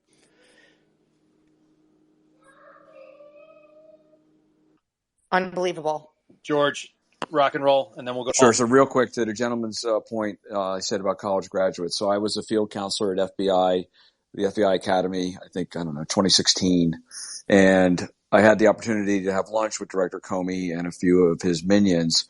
And I was there specifically, or wanted to address the intelligence program to Director Comey.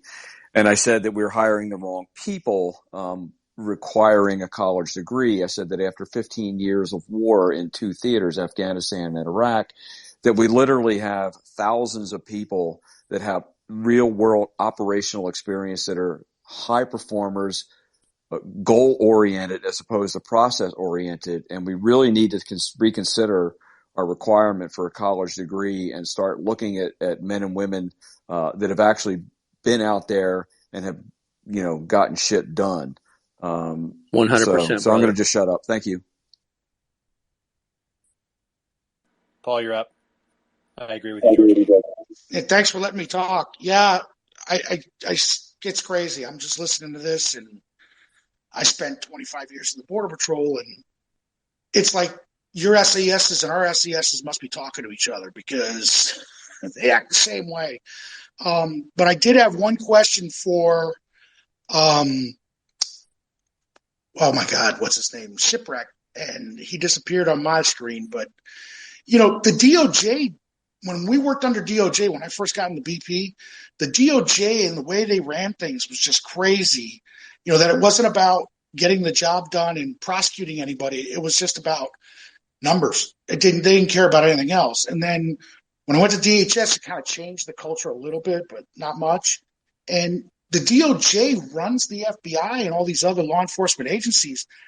Aren't they the real culprits behind all this? And that's all I got for you. Man, I don't know if it can be, pawned off on one side. It's a hand inside of a glove. They operate in tandem, it feels like. So it's really difficult to assign blame to one and give somebody, like a free pass on the other. You talk about Border Patrol, and I worked with the Alamogordo station, which was close by, And then obviously we had all the El Paso sections down there, which was Bridge of the Americas and all the stuff they did. And there was another one that was down in Antelope Wells, which was, what was it called? Lordsburg. So, I worked with Border Patrol guys. I like them. They're good people, as you well know. Like, some of the most patriotic people in the world will sign up to do that gig. It's hot. It's kind of rough. They're standing and asking questions to people driving in checkpoints. They don't want to necessarily be standing there and doing that, but that's the gig. And sadly, when we would have like assault on federal officers or threat cases against them, we would go out there and do the investigation. We'd drive 45 minutes out into the middle of nowhere where these checkpoints are and get a good interview statement. And, they would have all the information. One, DOJ wasn't arming BP with the information on what they could actually hold on to and charge. Like, I had guys that were convicted felons that were being let go, even though they had freaking ammo in their car. And we could have charged the ammo, even though there was no gun, because the guy had 10 felonies going back 15 years. And so these guys were getting off the hook after they threatened to come back up and shoot the Border Patrol station up, which is not a good feeling. And then the AUSAs would let it sit long enough that by the time we would try and go in and do an indictment, it's like, man, are we really going to go to an indictment like 6 months and claim this guy's a legitimate threat? 6 months after he already walked off and made those threats, he hasn't made good on them yet. Why would anybody think this is a good case? And so they were so inefficient at handling some of this stuff that, I had cases walk away that were slam dunks. So some of it was bad information given out to BP, which wasn't their fault. They just had bad intel, and they weren't given a code book that we could prosecute. And then the second piece of it was a U.S. Attorney's Office that wasn't willing to go with us. So we're just not arming the people that want to do the right thing with the right tools. And in the meantime, we're going after this BS that's going on in, January 6th or white supremacy or you name it, that are politically motivated, when there's legitimate crimes that are happening, and federal law enforcement could be working all day long, every day with no break. And they could be doing that work, and people would be proud of it, and people would be proud to be a part of it, instead of like where, my two buddies that lived across the street from me were brothers. One of them was on BORTAC. He was a total stud. He was a step down as a deputy commander over there, and like just a bad dude.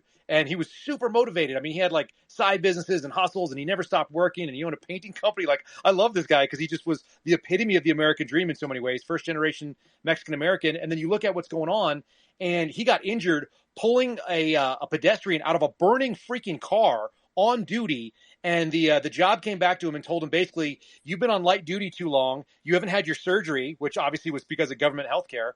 And because you haven't shown back up on full-time duty, we're going to throw you out. And he ended up being able to get medical retirement, and he didn't fight it because he had 4 more years. And why the hell would you go back to work for an agency that doesn't love you? His brother got injured on a chase and, tore an ankle, and then had the same problem. And they basically went after him for his duty issues. And he walked off as well as a senior supervisor who was a good human being. And so we're not supporting these people in good ways. We're not going after the guys that are threatening them. And it just makes you sick because, like I said, like guys who are on the line that are trying to do the job, there's plenty of great people, but it's failing on so many different levels of management. Doesn't matter if you're a GS-14 or above. Like, I know Steve has feelings about this too, but they just suck on so many levels that, like, how else do you do it except destroy it? And not only that, they're getting rid of all of you guys, the good guys, and they're all afraid to step forward, and then the people that are in there are afraid to step forward because they see how people are being targeted. So if we had like 1,000 whistleblowers, can you imagine?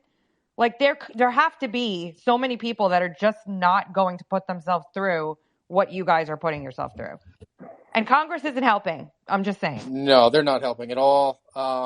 Especially when they're laying out, who their first witnesses are going to be for this new subcommittee. Before we get into that, though, I want to talk about one thing that George mentioned and sort of what Paul brought up, with it being all about the numbers. I think if you were going to make one massive reform, it would be this threat review, prioritization, and field office strategic planning process, where they've essentially held, and even if there are 5% of folks who are politically minded and then they're driving the agency in the wrong direction, you've got 95% of people who are captive to these metrics and these numbers that make no sense and essentially is hindering actual work from going on. I asked Chris Gonzalez last night on Kyle's podcast, and I've asked numerous others and had this experience myself. Have you ever had a supervisor come to you and say, "Hey, this case that you have, you're doing great work on it. Would you mind not indicting it this month? Could you wait maybe a couple months because we already hit our numbers this year, and we want to get that in for next fiscal year?" And all of us have had it happen. And that's just one example, and a very simple aspect. Now, bring that into effect with using certain sophisticated investigative techniques where, the boss really wants this wiretap put into place because the boss has to have a wiretap so the boss can get a $20,000 bonus. And we're all captive to meeting these metrics, and we spend the last quarter, especially the fiscal year, tied to our desks, where we're culling through casework that's already done, cases sometimes already closed, looking for statistical accomplishments that we can claim that were done that we just overlooked. And it's not giving us any information that's good for supporting the mission going forward, because a lot of these cases are already done and the subject might be convicted and sentenced and sitting in prison somewhere. But we're going through and saying, I forgot, I did surveillance once, and we need to have 200 surveillance stats for the year as a division, and I'm just going to claim that real quick so we can amend it. And I can't tell you the amount of times that I sat there in August and September as we were coming up in the end of the fiscal year, and the bosses were freaking out that we were short on specific categories, where they would just say, don't leave your desk. You need to be available to go back and amend the cases that are already done so we can take credit for things that you did months ago, but it wasn't important to you because you just wanted to put a bad guy in jail. But you really need to take credit for me on this. That's it. Okay, we're going to do Ron, and then the following, and then Patriot, and then Dark Knight. You dropped off, but I'll bring you back on. Let's roll. Ron, you're up, buddy. Hi, everyone. Thank you so much, Tracy, and everyone for being here. I'm a J6er. Try to keep it quick. I'm an unindicted J6er, but I'm in some pretty major photographs. If you look at my profile, I was face-to-face with Officer Fanone. I literally touched his wrist as he was motioning towards his sidearm coming through the crowd. I yelled at him, "It's okay, we got you." And then he made it back to the tunnel. I helped Phyllis Anderson after Jake Lang dropped him off. I pulled the shirt off of his neck. I was in the tunnel. I was stomping my flagpole at the edge of the steps before I knew anything even happened. There was no idea. I had no idea that there was anything happening on those steps until bombs went off behind me, the flashbangs, and I got covered with gas. So to make it quick, all of you FBI and legal folks out here with all this experience, why am I haven't been questioned? I haven't been talked to. I'm invisible, which I appreciate greatly, but it also is a terrible thing that so many people are incarcerated, being treated horribly. And I wasn't a bad person that day. Nobody was really a bad person. There were provocateurs. I saw them with my own eyes, heard them with my own ears. But what the heck is going on with the people that were there, like myself, and nothing at all? Thanks, everyone. I'll mute myself now. Now that's interesting. That's the first time I've ever heard somebody do what you just did, and I'm so curious to hear Ship's perspective on this. And then any of you guys. Tracy, you're not in enough of these J6 spaces. People come in and talk about their weird experiences. I'm going to let Ship do his thing too, but I do have people hit me up in DMs about this kind of stuff all the time. It's pretty wild how asymmetric the enforcement has been, and don't count yourself out yet, Ron. Sorry. Sadly, FBI Security Division will definitely review this podcast at some point, which is not great for anybody. But I've been turned in multiple times. I say hi to them all the time, and I do ask for my hat back. Good for you.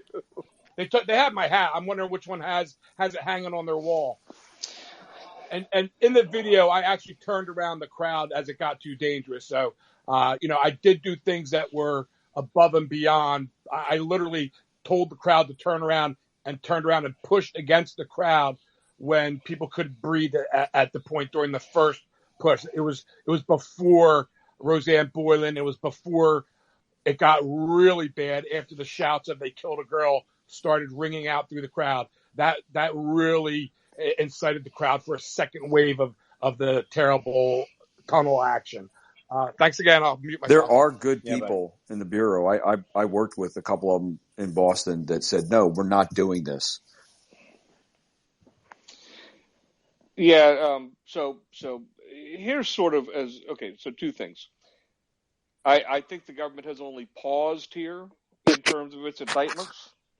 I think what happened, which, I can't believe that DOJ or the FBI didn't see it coming, is I think at some point the judges sent a message, back channel, saying, stop, you have exceeded our physical ability to handle cases. you have charged too many people in too short a period of time, not able to produce the discovery so that the cases can move. The first case, I think the first guilty plea was like 11 months or 9 or 10 months into the process before they had the first guilty plea. And the first trial didn't take place for 14 months. I think the March of 2022 was the first trial, and that was Guy Reffitt. So I think when the government stopped indicting on a regular basis, they only did so because of a back channel communication from the court saying, you got to pause and let some of these cases work themselves out. Well, now there's been about 350 defendants resolved either through guilty plea or trial.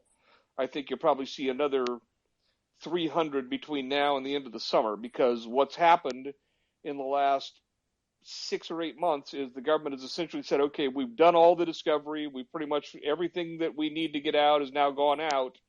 And so the judges began to aggressively set cases for trial, which is how you end up with guilty pleas.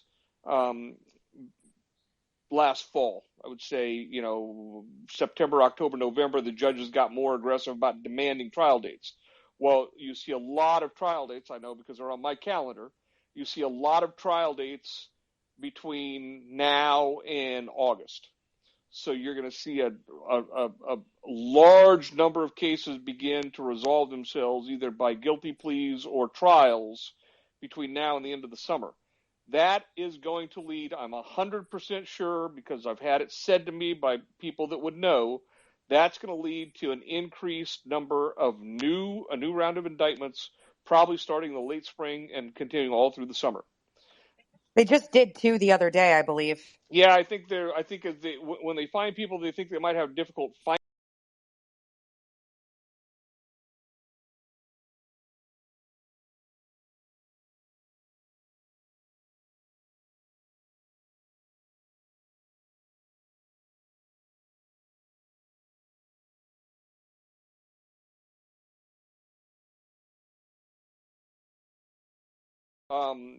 Logical consistency with what's being charged with. If you engage in any kind of physical confrontation, laid hands on, whatever, any Metropolitan Police officer, U.S. Capitol Police officer, you're generally getting charged.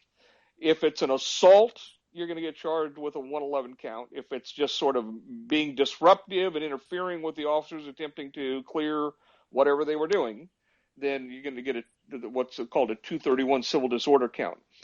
If you went inside the Capitol, depending on what you did when you went inside or what you did outside before you went inside, that, some of those defendants are getting the obstruction of Congress counts, which are called 1512 counts. I know I'm talking in code here, and I apologize for that. If you only walked through an open door, spent, 10, 15, 20 minutes walking around inside, didn't do anything, didn't touch anybody, didn't break anything, I call those the tourist protesters. Those are the people that are just getting the misdemeanor, basically glorified trespassing charges. So it's the charging decisions are relatively consistent. Now, are they being overcharged? Of course they're being overcharged. But at least there is consistency that I'm seeing based upon the video. The government sees certain things in the video, and that determines what they're going to charge people with. If in questionable cases, I've had a couple instances where the government has come down off a felony and given a misdemeanor charge. That's very rare, but they have done it. And I've had several cases, and I've seen many cases where they've come down off the most serious felony to give a much less serious felony. The most specific example of that is, and some inside baseball here, but in many instances where the government could have stuck with the aggravated assault charge, which is a 111B count, the government has dropped the B count, the aggravated count, and taken a plea to the 111A count. That's big for a defendant who's at risk, because it drops the maximum penalty from 20 years to 8 years, but it also makes the defendant eligible for a lot of BOP programs that can cut their sentence. Jake Chansley is my client, QAnon Shaman. I didn't represent him at trial, or didn't represent him when he was when he pled guilty. I picked him up as a client afterwards. Okay, so what are we? We're a little more than 24 months after the event, right? 2 years and 1 month. So we're coming up on 25 months after the event. Jake Chansley got 42 months. He's going to be released in a couple weeks. So he, in effect, has only done 25 months of a 42-month sentence. One of the reasons is because he qualified for some BOP programs that allowed him to knock time off of his sentence and get released early. So the government has made some plea opportunities available. I had a client who got a very good one, was looking at a much longer sentence because of his criminal history. They dropped the B count, he got the A count, and he qualifies for some rehab programs that he can take advantage of, and probably is going to cut his 78-month sentence down into the high 40s. So there is some consistency in their charging decisions, and there's a lot more people that are going to be charged. Thank you, Shipley, for all that. In my specific circumstance, like, what in the world? I'm literally the picture I put it on the thing is in the congressional record. It's in the congressional record with me and Fanone face to face, and I'm in the tunnel. There's a lot of stuff. I had a client right there next to where you are with Fanone. Lucas Denny out of Texas pled guilty. He was right in that same situation, exactly where you're at with Fanone outside the tunnel.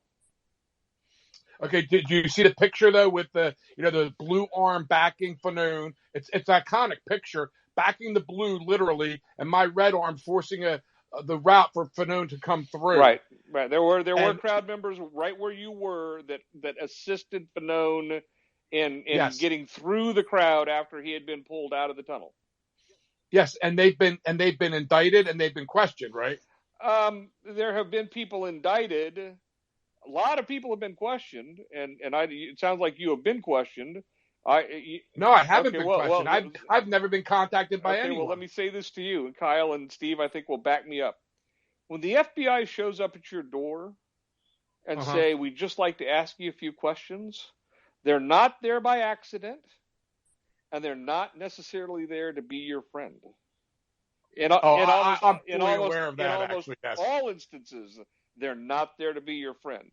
You gain nothing by talking to them. Oh, I'm becoming a mute. I'm taking a vow of silence the moment they come. Kyle? Yeah, right? Well, they're going to have this. Yeah, that's 100% accurate. I mean, obviously, they're going to have this recording because it's out there in the world, brother. But there's no reason to talk to anybody. And if they don't have a court order, then they don't need to come in. And they can talk through a closed door. That's the move. Look, I offered to take all these interviews in Las Cruces because I'm more than happy to walk up to people and just shake my head no while I'm saying, would you like to talk to me? And give them what my old team sergeant used to do when he would give me an out to not answer a dumb question. It's a good move to just shut your mouth when these things go down. There's no upside to it. You're not going to straighten anything out. And unfortunately, so many people have that plan and they still screw it up and they go and talk. I want to try to jump on to the next one unless you got something that's real urgent. You got to jump in, Ron. I do appreciate it. Yeah, one real quick. We have Philip Anderson in the group, but he's way down. Philip Anderson was the one who was with Roseanne Boyland. Yep. He's in. He doesn't have a lot of time, so if you wanted to have him talk real quick, that'd be great. Thank you so much for all your answers, guys and gals. Yeah, you bet. Let's let the following on. Philip, I'll bring you on just a second here. Following, you're up. Hey, I'm actually Joe Neerman. People know me as Good Logic. I have a YouTube channel. Of course. We've spoken, haven't we? I think so. Yeah, I had to change. Because of family reasons, I had to change my my Twitter handle to the following bro. But yeah, same guy. Anyway. I want to I'll be 90 seconds or less. I want to start by just saying that it's a pretty sad state in America, the fact that our DOJ is such close kissing cousins with the FBI. I mean, I'm not sure if it was Shipwreck or someone else mentioned earlier, the whole idea to our justice system is that it's supposed to be about upholding the process, and the concept that we have in our country that there's a meritocracy based on how many of its own citizens it can put behind bars. This is an agency that's for the people, and its agenda is to jail the people. And there's a meritocracy based on that.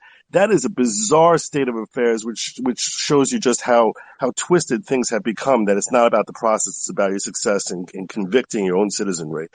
But I just wanted to mention that I was covering the Bannon trials this past summer.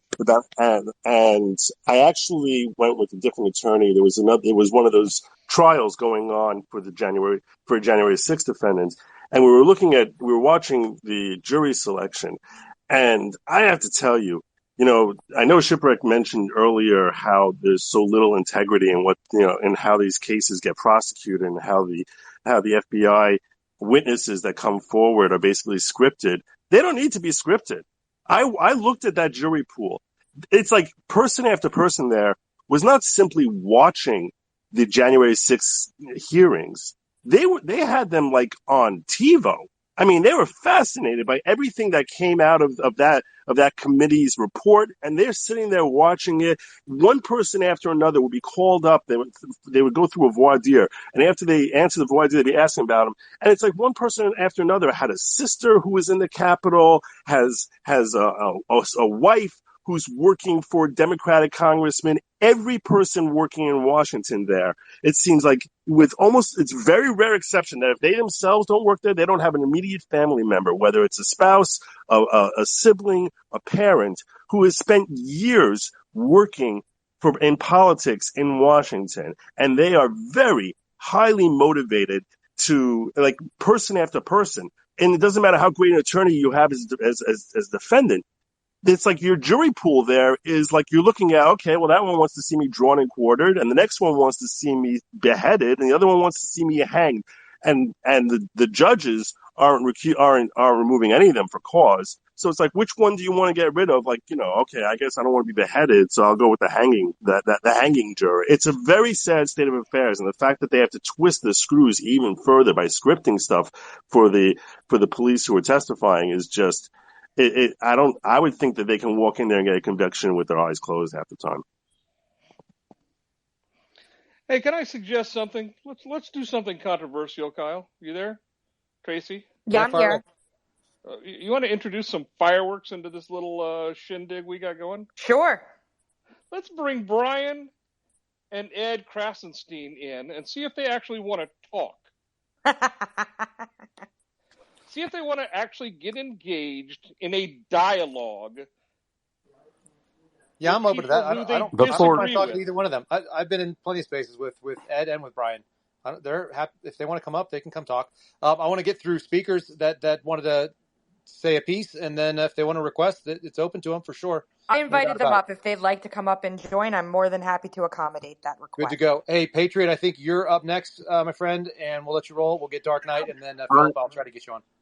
I appreciate it, guys. Thanks for letting me be on this discussion. I'm gonna try to be as brief as I can. You guys hit on a lot of points I'd like to just talk about, but I promise I'll keep it under 2 minutes. And it's kind of lateral, but at the same time, you'll see it connects. So just bear with me. And a little background: I was trained in investigation analysis in the Marines.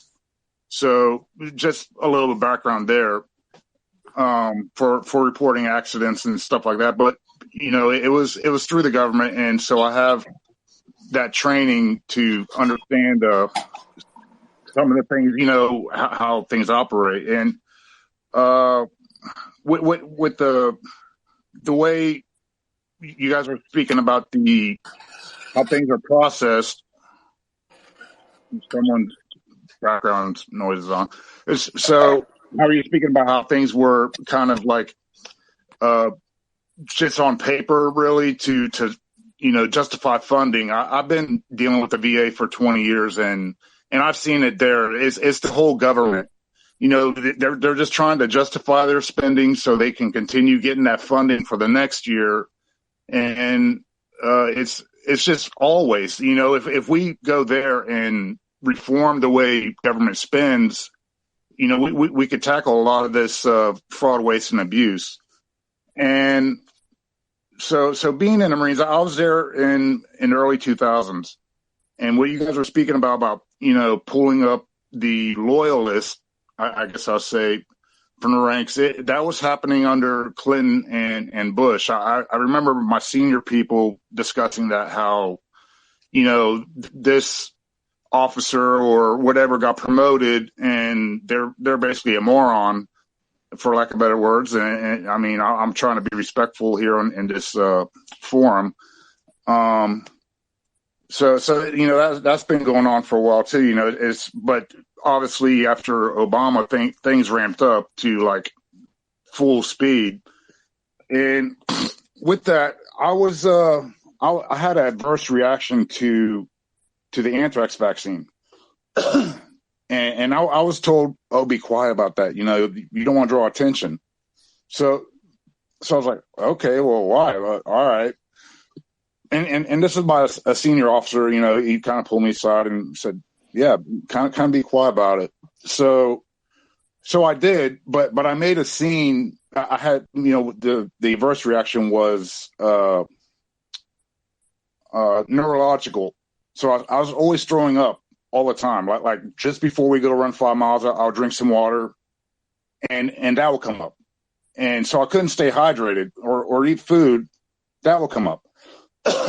And so eventually, they kind of made up an excuse for what it was. They gave me a surgery, and I still had a neurological kind of response. Only the surgery kept everything down. But it was like I was getting blackballed like you guys I know were. you said 2 minutes, and you're probably at about 6 or 7, and I'm sure that there's a wrap-up point on there, but I wanted to try to figure out what it was because we're starting to run out of time on a couple of our people up here. So if you don't mind kind of land the plane. I apologize. So they basically tried to silence me, and I was getting stalked. Like, I'd have black cars sitting out front of my house in the middle of the night with the headlights on and that sort of stuff, So I was getting blackballed too. So it's been stuff like that. They've been trying to keep everything on the wraps for a while. Yeah, I hear you. I know a lot of people have that experience. Sometimes it's just a ghost. We see those a lot when you have some training. Sometimes it is not a ghost. Sometimes somebody is following you. Totally get it. Dark Knight, you've been coming on and off. Let's get you on, and then I'm going to drop some folks off, and we're going to bring up anybody that wants to be up here. And I got a handful of them. Thank you for the opportunity to talk. I'm a civil lawyer. I'm from the hinterlands. I practice in southern New Mexico and far west Texas. And kudos to whoever it was talking about Border Patrol agents in this part of the world. I don't do criminal work, but I've encountered Border Patrol agents in court. I've also know lots of Border Patrol officials through my social network. They're heroes.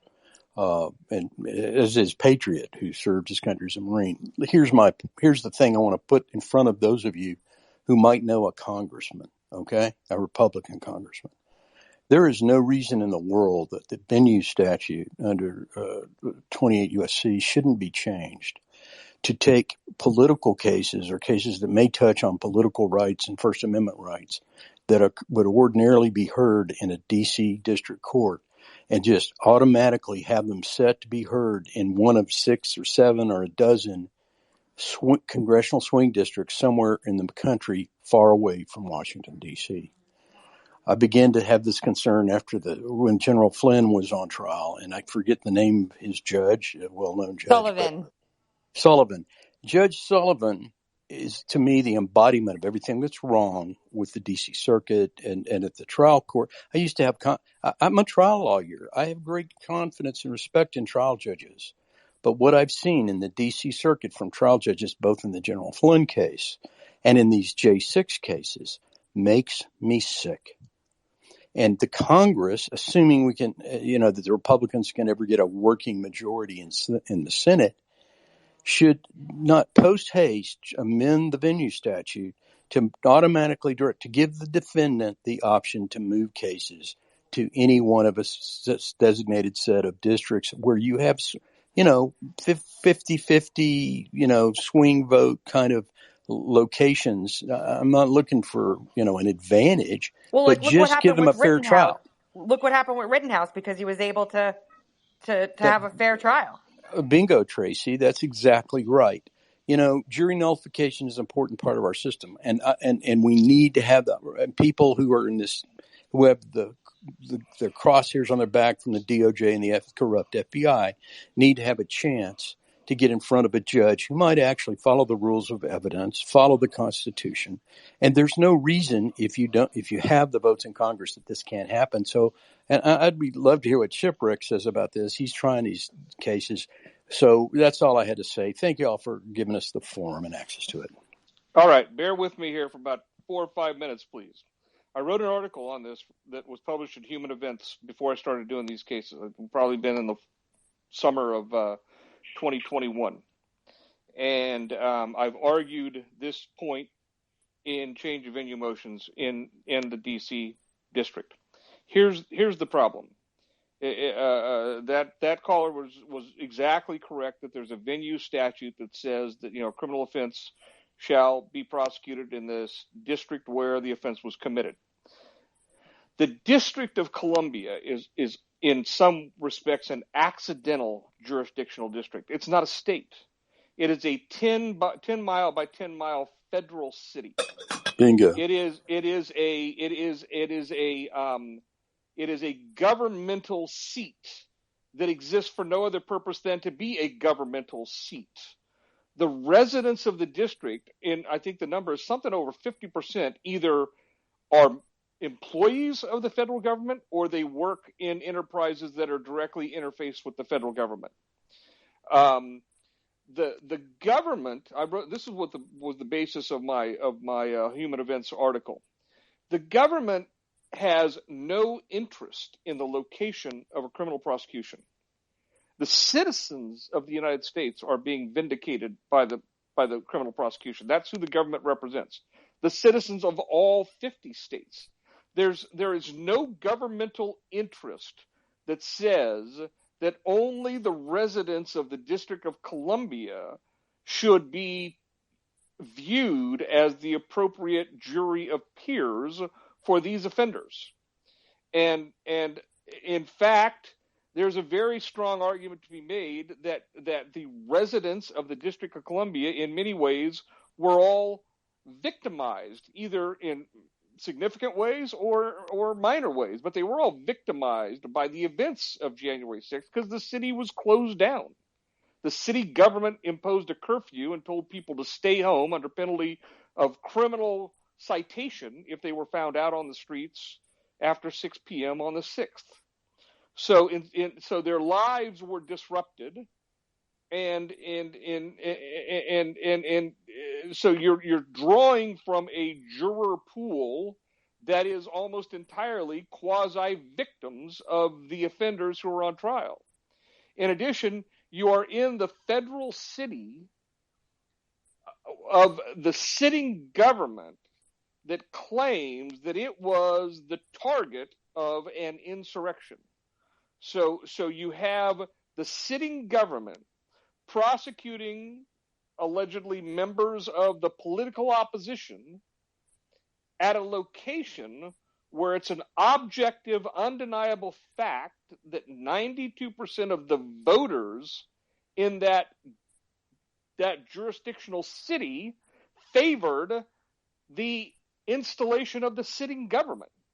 So you have, in effect, one political point of view sitting in judgment on the other opposite, opposing political point of view to vindicate the interest of the government that they voted for. None of that produces anything that smells good. Now, here's the problem. In 1973, I think it was, the D.C. Circuit Court of Appeals issued an opinion in United States v. Haldeman out of Watergate that basically tells all the district judges that they are not to grant a motion to change venue without first trying to pick a jury. Oh, so far as I know, and I have been involved in a couple of change of venue cases. I've got one pending right now in the Ninth Circuit.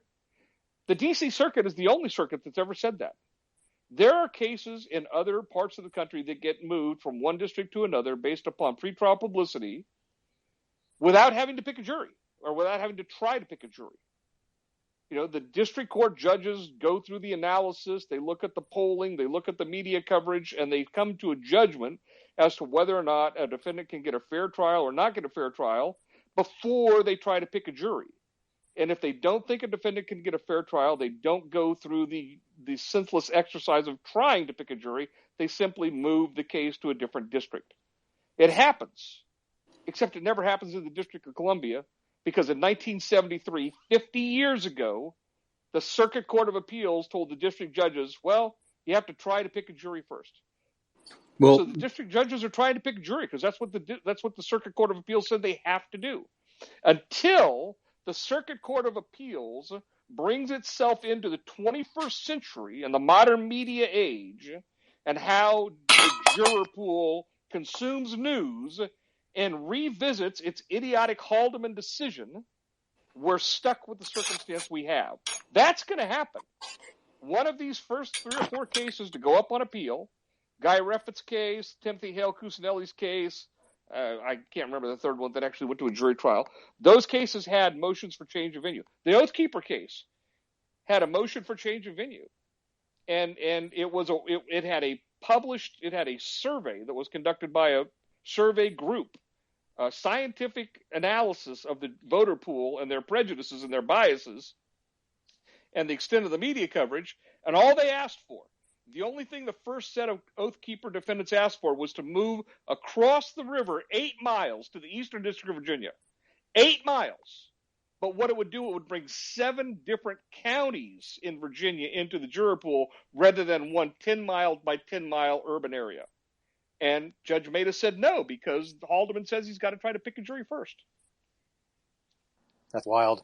Hey, Dark Knight, I know you had your Spurs jangling in there and you were coming off mute. Do you want to follow up with what Chip just said? Yeah, I appreciate what he's saying, and obviously the man knows the law, and kudos to him for excellent argument and understanding of law that I don't know.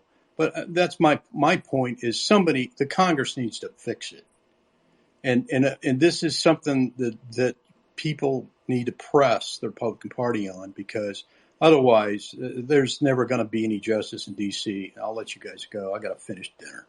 Yeah, the jacked up thing is it shouldn't be a political issue. It should be that Americans should get a fair trial, like Chip was talking earlier, that the process should just be the goal.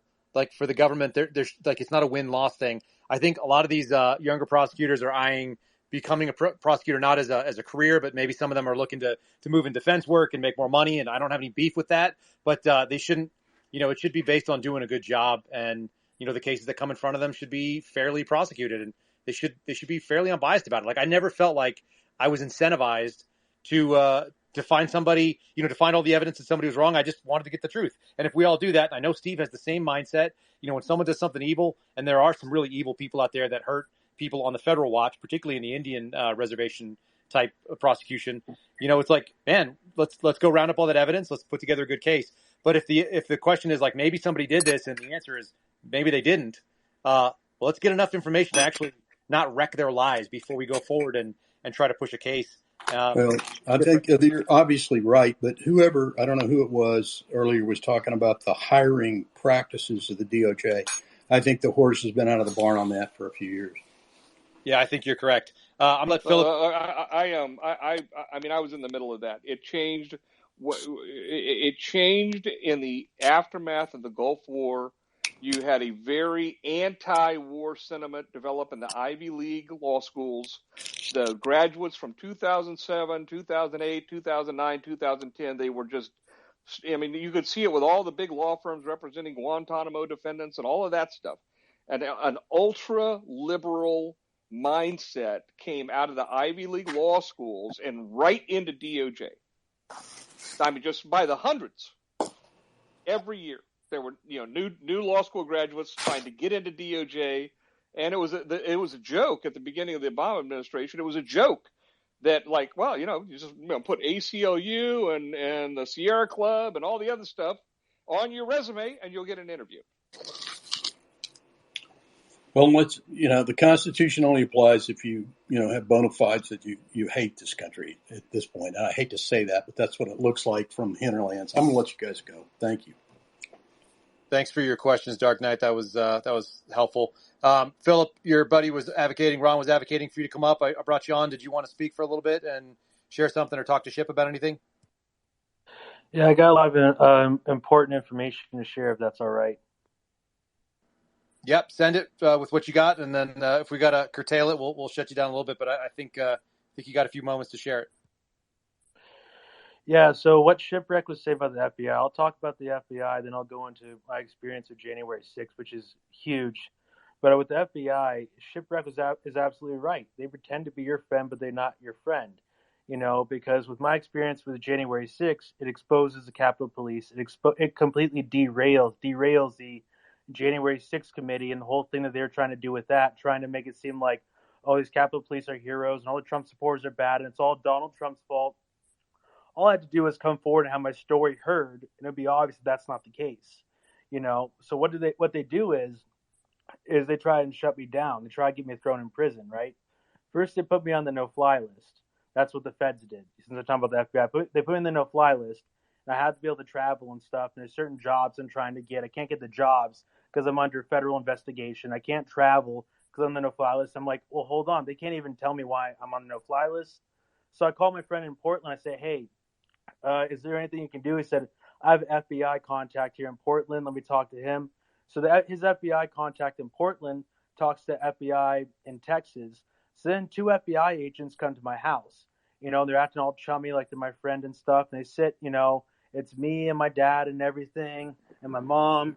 They act like, friends and everything. And they talk about how, their time in the military and how they're patriots and how the FBI isn't really bad and we're not out to get Republicans. I'm like, yeah, I just told them to their face. I don't buy that bullshit. But I think you guys seem like good guys. Maybe I was wrong thinking all the FBI was bad, And they asked me if I went to the Capitol. I said, no, I did not go into the Capitol. I did not break anything. I did not, steal anything. I did not put my hands on any Capitol Police officers. I got trampled because of what the Capitol Police did well before I could even try and do any of that stuff. So they shake my hand. They say, don't worry about it. Investigation over. It'll all be cleared. But they lied because just a couple of weeks later, I get a call from Mindy Robinson. She's saying the FBI came to my house and they held up a picture of you on January 6th. They were asking me questions about you. And, I get, this type of crap from other people too, saying, the FBI came and they were asking questions.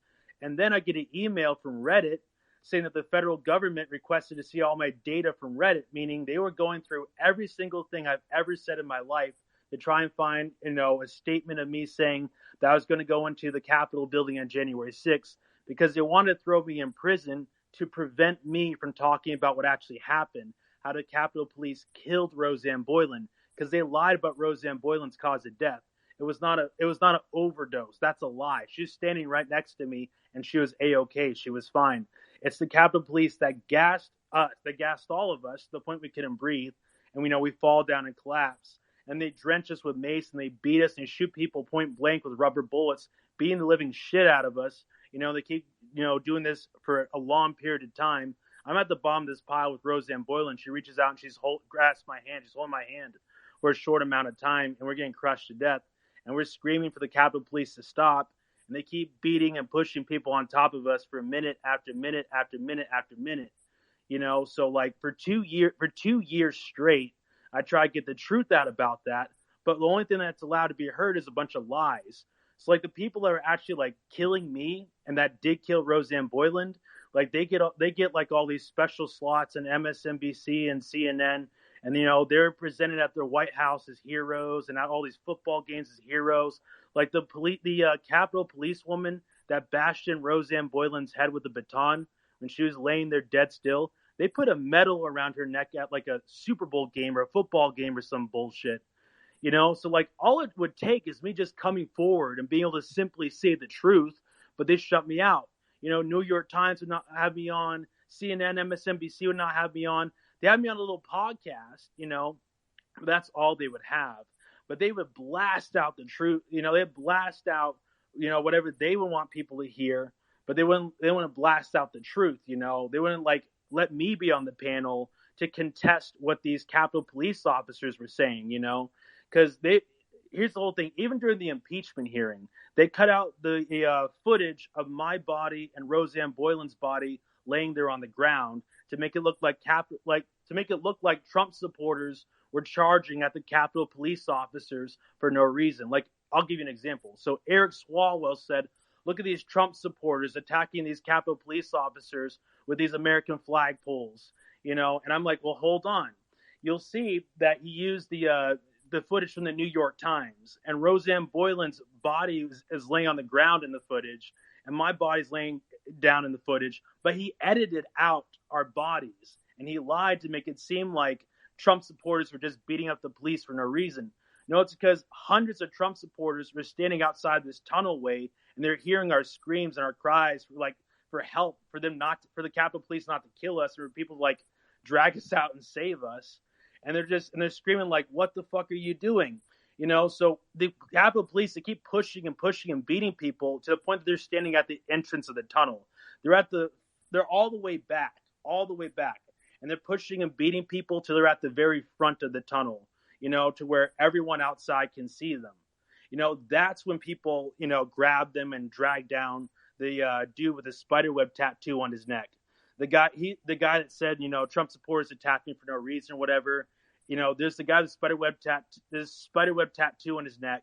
And then there's the guy who lied about getting called the N-word. And the guy who I really don't like, who said, January 6th was worse than my entire tour in Iraq. So all the shitheads, that are front and center of the January 6th thing, they try to use to smear Trump supporters. The ones that have Twitter accounts that talk the most shit at Trump supporters, they were the ones in the front lines beating the living shit out of us and killing us. And they made themselves out to be victims when they're wearing full body armor. There's not a single scratch on any of them. Meanwhile, I had to be carried away because of what they did. They went so overboard, it's insane. I think the footage it just goes to show that's the reason why the 14,000 hours of footage, or whatever you want to call it, that's the reason why they were hiding that shit, because these people are not heroes. I'm not going to go out and say that they're absolute villains or anything, but here's the thing, bro. To call these people heroes when they're beating the living shit out of people, punching women in the face, I mean, it's all on video. And you guys are going to see it. But shit, dude, it's just crazy. For 2 years, uncontested, just, oh, they're heroes. Oh, you were great. Oh, you're a tragic victim. I'm like, bro, you fucking killed a woman, man. She was holding my hand. What are you talking about? All right. There it is. Listen, Philip, I've heard your story before, and I think that your experience is probably very compelling. The problem is that you're finding blame with things that I don't think necessarily exist. The Bureau is not out there trying to hide stuff for the Capitol Police per se, as far as I can imagine. I imagine they're just doing the dumb thing that they normally do, which is they're doing what they're told. That is the evil in and of itself. It's a much more banal evil than some sort of insidious full-scale government cover-up. It's usually more like idiocracy than it is like some sort of some sort of group of people that are getting after it. And hold on. Anyway, it ends up being a lot more foolishness than it does some master plan or some evil cabal that's doing this stuff. So not to minimize anything that you went through, and I understand how traumatic that can be. The sad thing is this whole event should have been an NSSE. They should have had DHS involved in all of it. DHS should have been out there, which is to say Secret Service should have been credentialing and running the whole piece. There is a actual protocol where they bring out Capitol Police, they bring out the DC Metro Police, they bring out the riot squads. They put everybody in place so that all the resources are not hiding somewhere and waiting. They're ready to go where they need to be. And they handle riots and crowds and unexpected protests all the time in DC. And everybody gets involved, and everybody knows where all the other assets are. And it's very safe for a lot of law enforcement. You don't see these things go down at big events. They do it every single year for State of the Union and for July 4th, rather. Whenever there's big crowds in DC, they handle these things. This was either deliberately mismanaged or it was so painfully mismanaged that there was a negative result. But that doesn't, it can just as easily be foolishness. I think hopefully we see more. I hope everybody wants to know what the actual truth was that came out, because what should have happened and what happened are not the same thing. And we don't have all the details yet. So nobody's going to say that you're being, minimized at this point. I've definitely heard you speak in other places. I hope you continue to do so. I know it's something you're probably angry about, and I hope some of that goes away and you can just really hone in on what needs to be said, which is, your personal experience of it and where things were done wrong. I'm going to bring up some other speakers if possible. Joe, did you want to jump in at all? And Mitt, you had your hand up next if Joe doesn't want to speak.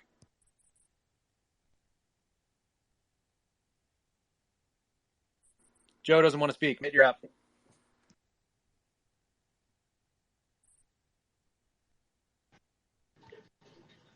Hey, can you guys hear me? Yes, sir. Okay, fantastic. Listen, there's a lot going on about this.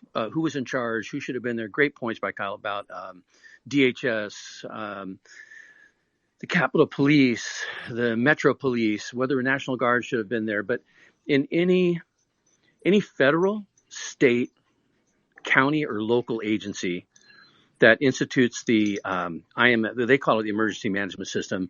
The local agencies call it the ICS, the Incident Command System.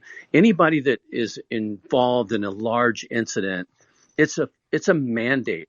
It's a mandate by the federal government that they have to employ this Incident Management System, this ICS, in order to have accountability, in order to have controlled functionality, in order to reduce the span of control.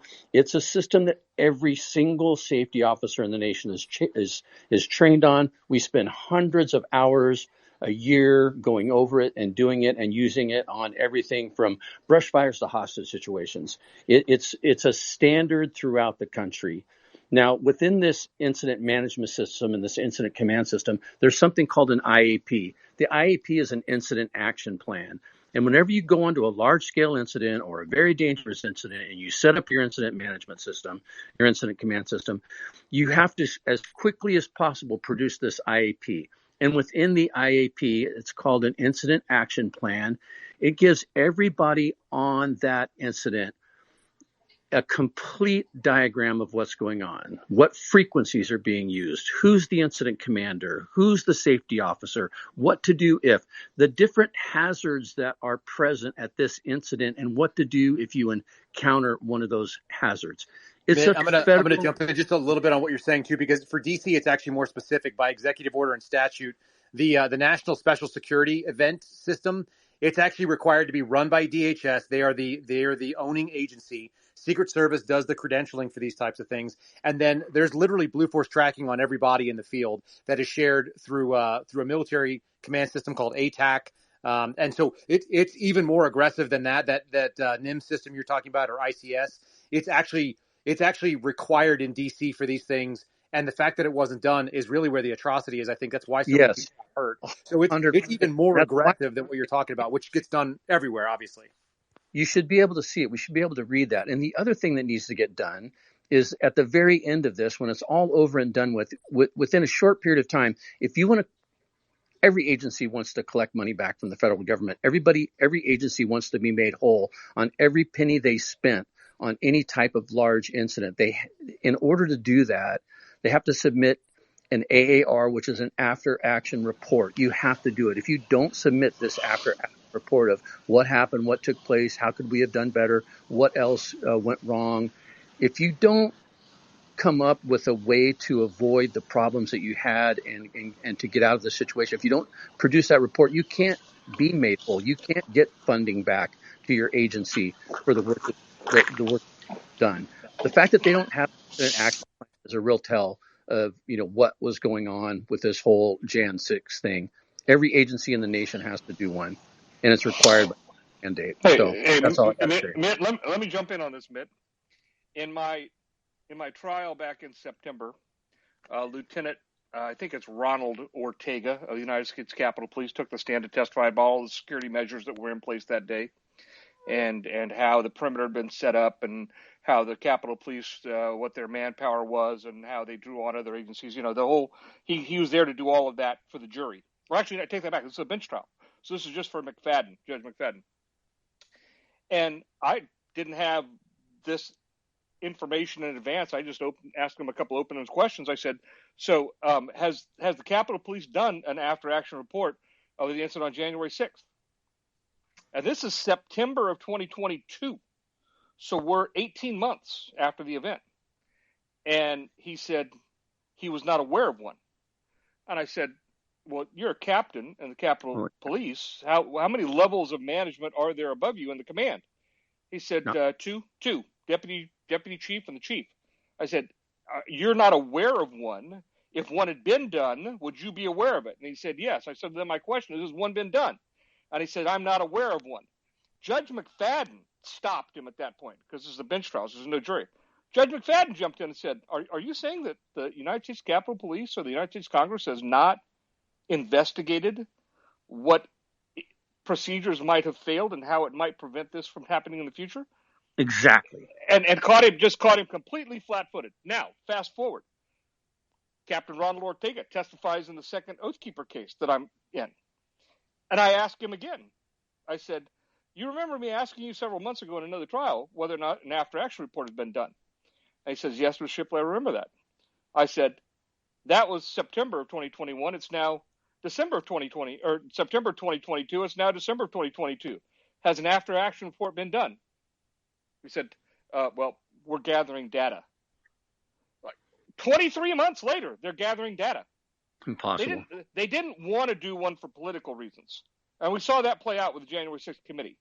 For political reasons in advance of the 2022 elections, they did not want to do one that would point the finger at the Democratic leadership in Congress and how they managed the security for the building that day, because that's where the fault lies. Yeah, you're exactly right. 100% Chip. So glad you pressed that guy with that question. I wish I could have seen his face, but that's exactly right. That this after action report and this incident action plan, every agency in the United States is required to do it, except for this Bureau of Go Get Coffee for the Congress People agency that seems to think that they're above it all. And there's no reason why the people who employ the House of Congress, they're our House, and they're in charge of that unit. Why can't we see these reports that are required by federal mandate to be done? One, because they weren't done, and you just stated why. But it slays me. And how me, this petty little guy down here in California, seems to have thrown this out there and this after action report, and you just don't see it floated around too much anywhere else. And nobody is really pressing the government on it. I'm just happy to hear you actually said it and got it on the record in a courtroom. That's just fantastic. But Kyle, there really is an effort to control the narrative on this. I've witnessed it for years. And I'm not saying that the FBI is a big evil army of stormtroopers, but the people pulling the levers behind the scenes, they're not. And I'm out. People. That's all I'm saying. That's all I had on that, Dale. I hope somebody takes a bull by the horns that has the ability and the horsepower to do something about it. Maybe a congressman sitting in here somewhere. I hope someone contacts him and, really pushes it forward. Yep, Mitt, I appreciate it. I think it's a solid point, Philip. I understand what you're saying. I do think there is a media agenda that's going on. I think we're all witnessing that. I want to jump over to Tyler. Just brought you up. Did you have something you wanted to add, bud? Well, I was just going back to what you were saying about the judiciary. I was engaged in helping some January 6th defendants early on, and as we were, working with those, coming up to just the bail hearings, the federal, side would present, 5,000 page worth of documents, and it would be a 5-hour bail hearing. And our, from our perspective, our federal attorneys with 30 plus years of experience, submitted documents saying they've never had a defendant ever in their history be treated anything like this. And then, we would have the judge, come back and reprimand our attorneys and say, hey, if you ever say anything, you'll be disbarred and you won't be in my courtroom any longer. So there was very much an agenda from the very beginning of all these trials that are occurring.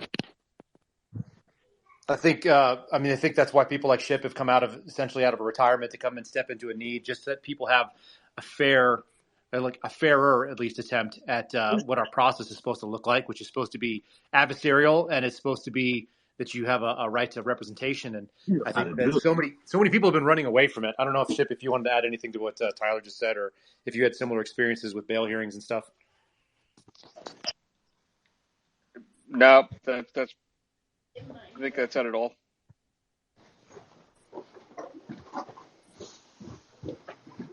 Joe, I had you muted earlier. Did you want to jump on and do say something? Because I'm sorry, I didn't realize I had everything muted. No, you're fine, Brad. Thanks for that. I was just going to say, I just realized why you keep calling me Brad. Sorry. I laughed out loud when he Sorry. said that. He sent me like 3 text messages that said something about Brad, and I'm like, there must be some movie reference I'm not getting. I forgot that the FBI changed my name to Bradley this morning. No, I was just going to say in reference to the like you guys were touching on. You guys always talk about the points I was going to bring up, but just the planning of this whole the January 6th thing. The fact that they were, it's like they were caught off guard, didn't have enough manpower. Like you said, Kyle, they plan for that stuff. Like, with the inauguration and all that stuff, like there is an emergency type of plan in place that they should have already had. And knowing that there's going to be people coming into the Capitol that day, there's no reason that they could not have been prepared for all that and had bodies in place. So, I mean, I spoke at the first hearing, at the first event, the first march that there was in November. And there were hundreds of thousands of people. We were from Freedom Plaza on the stage all the way back to the Capitol on the streets. So knowing that was what the first event was well attended like, there's zero reason why they wouldn't have anticipated the 6th being even bigger. Zero reason. Yeah, I guess. Joe, did you ever work NSSEs? Did you work any of those, like the inaugurations or State of the Union on the street? I worked. I was actually partnered up with an SOG chick, woman. During the Trump inauguration where it was like mayhem down there. So yeah, I was down there that day with like it sounded like bombs were going off and stuff because it was chaos. So yeah, I was at the same thing. So we were both out there doing I-Team or whatever it was. Yeah. So I was out there partner surveillance. Yep. So I was out there doing that stuff, but yeah, I don't remember us being really allowed to go hands-on or arrest anybody, which was pretty bizarre looking at it now. Do you know what I mean? Like just looking at the dynamics of how we were told to stand off that group, or pretty much. Which even then I was kind of like, well, that's weird. I didn't really think anything of it because I was still kind of new to the FBI. But then seeing the other stuff play out where the other side is causing chaos, or having is there to protest, and then it was like all hands on, or make arrest or whatever. So it was just a little weird the picking and choosing even back then. Yeah, so people who don't know, Joe was a police officer in Maryland, joined the FBI, did 2 years, he managed to resign before he was fired on his last day of probation for not wearing a jacket to court, which is why you get fired in the FBI, is because some punk little, tiny personality feels infringed upon because they told you to wear a jacket sort of like vaguely, and then you didn't listen to them because they're not in charge of anything. And then so he was forced to resign the day before, went back to his local police. He's been doing law enforcement for, 12 years or more? Yeah, like 14 years. Essentially, it's like, finding a way to try to get rid of you, like almost saying improper conduct with police officer on body cam. You know what I mean? Like, just look for a reason to try to get rid of you. So you're too into my business. You know what's going on with me too much. What's also interesting, though, is I had a similar experience on the inauguration for Trump. So on January 20th of 2017, and I did a number of these NSSEs. I just want people to be aware of, they're very frequent. There's an entire squad at the Washington field office for the FBI that interfaces with Secret Service. Secret Service has a whole command post that they work with Department of Energy. They work with literally every law enforcement unit that is in the National Capital Region, whether it be for mutual aid to call in if there's more needs from the departments that are in the area. But we go out there and we're out there in the crowds. We're watching things. We're calling in actual hands-on units if need be. I actually had to call and get permission from Secret Service command post to actually go hands-on with a guy who was shining a green laser into the U.S. Park Police helicopter. Park Police is out there. They've got all their officers that are either riding around overtly or flying around in the helicopter with the medics and everything. I mean, it is a big undertaking, and it happens all the time. It's a regular event. So the idea that you would not call an event like that, like Tracy says, when you had something that you knew was going to be a big deal, it doesn't have to be like, it's not because there's an emergency. It's just because it's smart. It's how DC does business. They have regular protests of tons of people on a regular basis, and they want to make sure that they don't get out of hand so that everybody can do the thing they want to do and that everybody can exercise their First Amendment constitutionally protected rights. That's the whole point of what the government's supposed to do. It's supposed to, allow us to have the ability to exercise our rights. It's not supposed to stop us from doing things. And generally speaking, that mechanism works pretty decently. It's just amazing how badly it failed on January 6th. And like I said, I don't know if it was because of malfeasance or just because of, just some sort of mistake. But I do hope we get to the end of the bottom of it. I'm going to try and bring up some more speakers, so stand by, folks.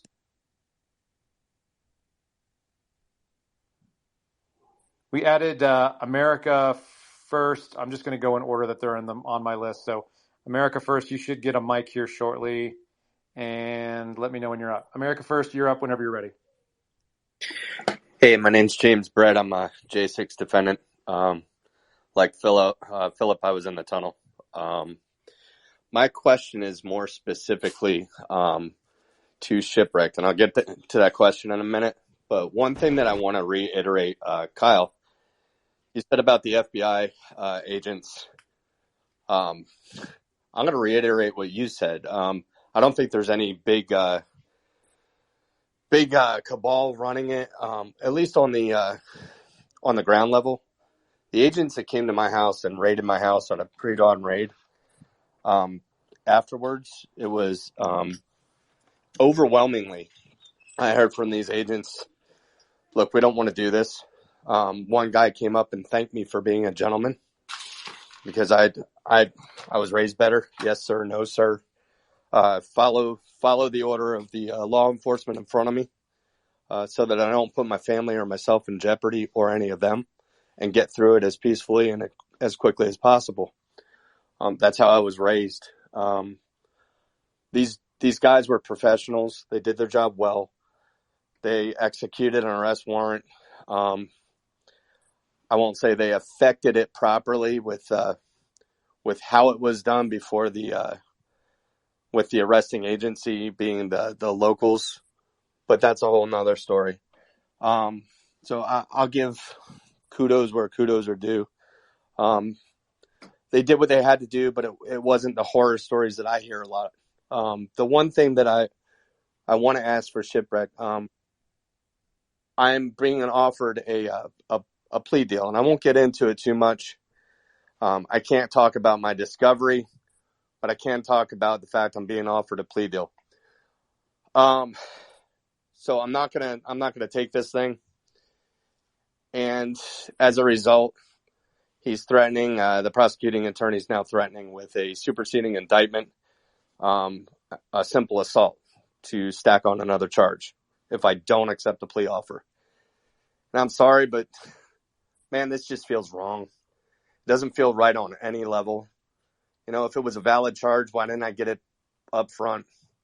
And this is something, I mean, I've got 5 kids, and I'm looking at, 7.5 years max to now 15.5. And it's worrisome at the very least. So my question is this something that's really going on a lot? And is there any recourse? I mean, my public defender won't even request a conference with the judge and the prosecuting attorney to discuss this. Well, the judge is not in the federal system. The judges are not involved in plea discussions. That's an explicit provision in the law. They do not participate. That's purely between the two sides, and any agreement they reach is not binding on the court. I don't want to offer you any legal advice about your offer because I don't know anything about your case, and you are represented, so that wouldn't be correct. You want to reach out to me offline. You can I'll talk to you as sort of a second I get what opinion. you're saying. I get what you're saying. I guess my thing is the strong arming tactic if you don't accept a plea deal. I don't even want to get into the specifics of mine. Just the strong arming. Is that a tactic? It happens generally, and it's not necessarily a frowned upon practice because essentially what the government's saying is, look, if you want to go to trial, that's fine. You have the right to a trial. We're conducting lots of trials.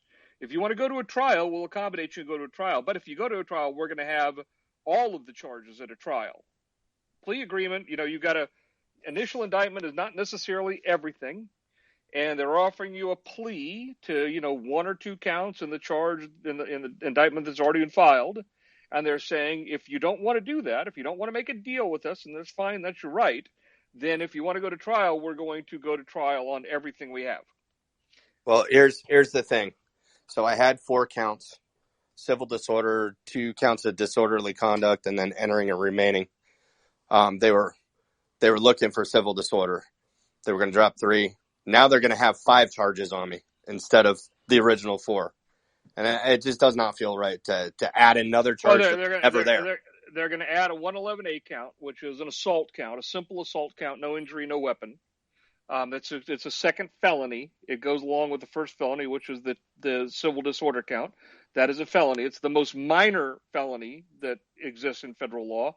The simple assault count is a very minor felony, but it essentially gives the jury two options for felonies. At the end of the day, and your lawyer can explain it to you if you want to contact me, I'll explain it to you. At the end of the day, it's not really going to change the outcome if you're convicted, whether they have one or both counts. The sentence it does change the outcome a little bit. The sentencing guideline range on the simple assault is a little bit higher than the civil disorder, but not much. So, okay. but you contact me. You can get me on my homepage on Twitter. You can see how to contact me, and I'll chat with you about it. Then the other thing that I have to say real quick, there's so many things that went wrong that day, but when you look at SOP, shooting rubber bullets from an elevated position, which is at head level, it's not SOP. Shooting flashbangs closer than 40 meters, not SOP. There was America First. I was at the bottom of that pile, dude, and I felt all that this warm liquid. I was at the mouth of the tunnel, buddy. I thought it was blood, dude. I thought people were getting shot with real bullets. I had the distinct pleasure of dealing with what's his name, Bagshaw, and it was a horrible experience. Got pushed down the steps, batoned in the side of the rib, and it was horrible. But that aside, now we're presented with legal options, and I just hope that our justice system can stay the course. Yeah, I think it's telling that a lot of these spaces end up being folks coming in and telling J6 stories. And from somebody who was on, obviously, I lived in D.C. at the time. I was actually on leave at the time. I saw cops who were responding to it that were training with me on the day of. And there's something really wild about the disconnect with the way that the government handled it versus what I saw for all of 2020, which was a really it was an eye-opening experience in unpreparedness on behalf of federal law enforcement. And I went to a number of places, whether it was in Portland or whether what we saw what was going on in D.C. And then I saw a bunch of other cases that happened during sort of the COVID lockdowns as well. But it's really bizarre to think about how aggressive it got pushed. I'm sad that it's something that's partisan. Like, I think we could all agree that people that were slamming cops around, if you were getting into a fist fight with a cop, like, you probably picked the wrong battle. But people that were there to try to voice their First Amendment rights, I just struggle to see how any of this stuff was just. And I don't understand how people who are like, crucify all these people. I don't understand where that comes from. It's a bloodthirstiness. It goes along with the people that want to get selected for these jury pools as well, because they want to be part of the justice that gets meted out because, they're fighting for their team. And it's like, I really miss the time when I was growing up, when there was actually one team and it was all in this country. I don't know if we've lost. Tracy, are you still with me? Have we lost you somewhere? I am. I'm very, very quiet. I have 20 minutes and that's it for the rest of the space. So we can do another 20. Yeah. So I'm going to bring on, I'm going to let Sean go first. And then and A for Justice, I see you. If anybody that's on the speaker panel is done speaking and they want to put the hand up, I'll drop you guys off. If you don't know how to drop off, I'll bring on the last couple, and we'll try to wrap up this last few minutes here with Tracy. And, I'm going to head up. I got some work to do. So it's nice talking to everybody, and I hope to participate if we have another one of these soon. Hey, Ship, thanks so much for jumping in here, and I know people really love having access to the information you have. So you're a good man for what you're doing. All right, take care, everybody. Thank you. Sean, you're up. Yeah, Kyle, thanks for giving me the mic. Thanks for hosting the space, Tara, Tracy, and everybody else. For anybody who doesn't know, I was recently sentenced. I was at the Capitol as a journalist, and I've already kind of gone ad nauseum explaining the ways in which I feel as though I, had a breach of my own objectivity that day in that situation, which is really what led to me taking a plea deal and pleading guilty to a Class B misdemeanor of picketing and parading. But something that I actually reported based off of sources that I had, and I reported this maybe 2 weeks afterwards, as I recall on my little humble podcast, there was multiple operations. There was multiple things going on that day. Not all of them were good. There was instigation. And interestingly enough, I believe it was just in September when this was actually FOIA'd. But on December 30th, 2020, the Secret Service provided intelligence to the U.S. Capitol Police and other agencies regarding threats being made by a member of the Vorhezhsov Division. And for those of you that don't know, the Vorhezhsov Division is tied with Ukraine. And as of right now, nothing I've been able to find suggests that a single member of that group has been arrested, charged, or investigated. On January 5th, 2021, a special agent with the Secret Service Joint Terrorism Task Force provided crucial intelligence that said a concerned citizen reported that redacted were flying into BWI to attend tomorrow's rally and incite violence. And in these documents that were FOIA'd, what it shows is that they were 100% trying to goad Trump supporters into going into the Capitol. That's their words. Now, interestingly enough, the organization that originally obtained this information through FOIA said that none of this was taken seriously by the United States Secret Service. And they detailed the ways in which Secret Service failed to respond to threats ahead of the January 6th insurrection. That's their words. Should be noted that the intelligence was shared with all appropriate D.C. law enforcement agencies well ahead of January 6th. Like I say, it was on December 30th that they were made aware of this. And then somewhat funny, it's that they pursued disqualification of Trump, this same organization that FOIA'd this. They're called CREW. The CREW board of directors is chaired by none other than Clinton White House counsel Beth Nolan. So, I think it's interesting that all of this stuff can be tied back to a neo-Nazi group that has ties to Ukraine and everything else that we're seeing right now come out. NBC has recently started reporting on this, and I know Ryan Riley, he and I have kind of gone around and around following each other. I got to say to Ryan, thanks for never being as cruel to me as he has been to other J6ers, and I think there's reasons for that. I recently got the transcripts from my sentencing hearing, and so I'm going to be sharing those with the public as well. But I think in the entire sphere of this, we've got to understand that there was multiple things that went wrong that day. And, DC Metro has a garbage history. They do not have a good history of dealing with anyone. They've cost millions and millions of dollars to the city, and this is over the course of at least a decade. Trennis Evans is in here, and I can let him fire off here. And Randy knows this well with all his work with A for Justice. But we recently put out an article at condemnedusa.com that really lays into this legacy of brutality of the DC Metro Police. And a lot of my work, again, we're going to keep digging into this. All of this stuff that's come out about Vorhezhsov Division is huge. It's massive. And it's my understanding from my sources that the names are known, the redacted names. They know who these individuals are. And I'm not going to get into a lot of speculation as to why those names have been redacted. But I think in the entire sphere, this is something major that has to be reported. And so I've done that. I've dropped it in the comments if people want to check that out and look at that. And I could go off and tell all kinds of stories about my coverage of BLM and everything else during the summer of 2020. But for now, I'll leave it at that and encourage people to follow my work if they've not heard of me. Thanks, Sean. I do agree with you that there's some serious difficulties with DC Metro PD. It's one of the weirdest, agencies. Like, I've worked with local law enforcement in a lot of different places. And when I had a buddy who had an issue with DC Metro, and it was a really dumb issue, it was really dangerous on their behalf, probably opened them up to some serious criminal liability. And when I called around to all my buddies that worked with task force officers, they said they couldn't think of a single person who wasn't too lazy to call or too corrupt.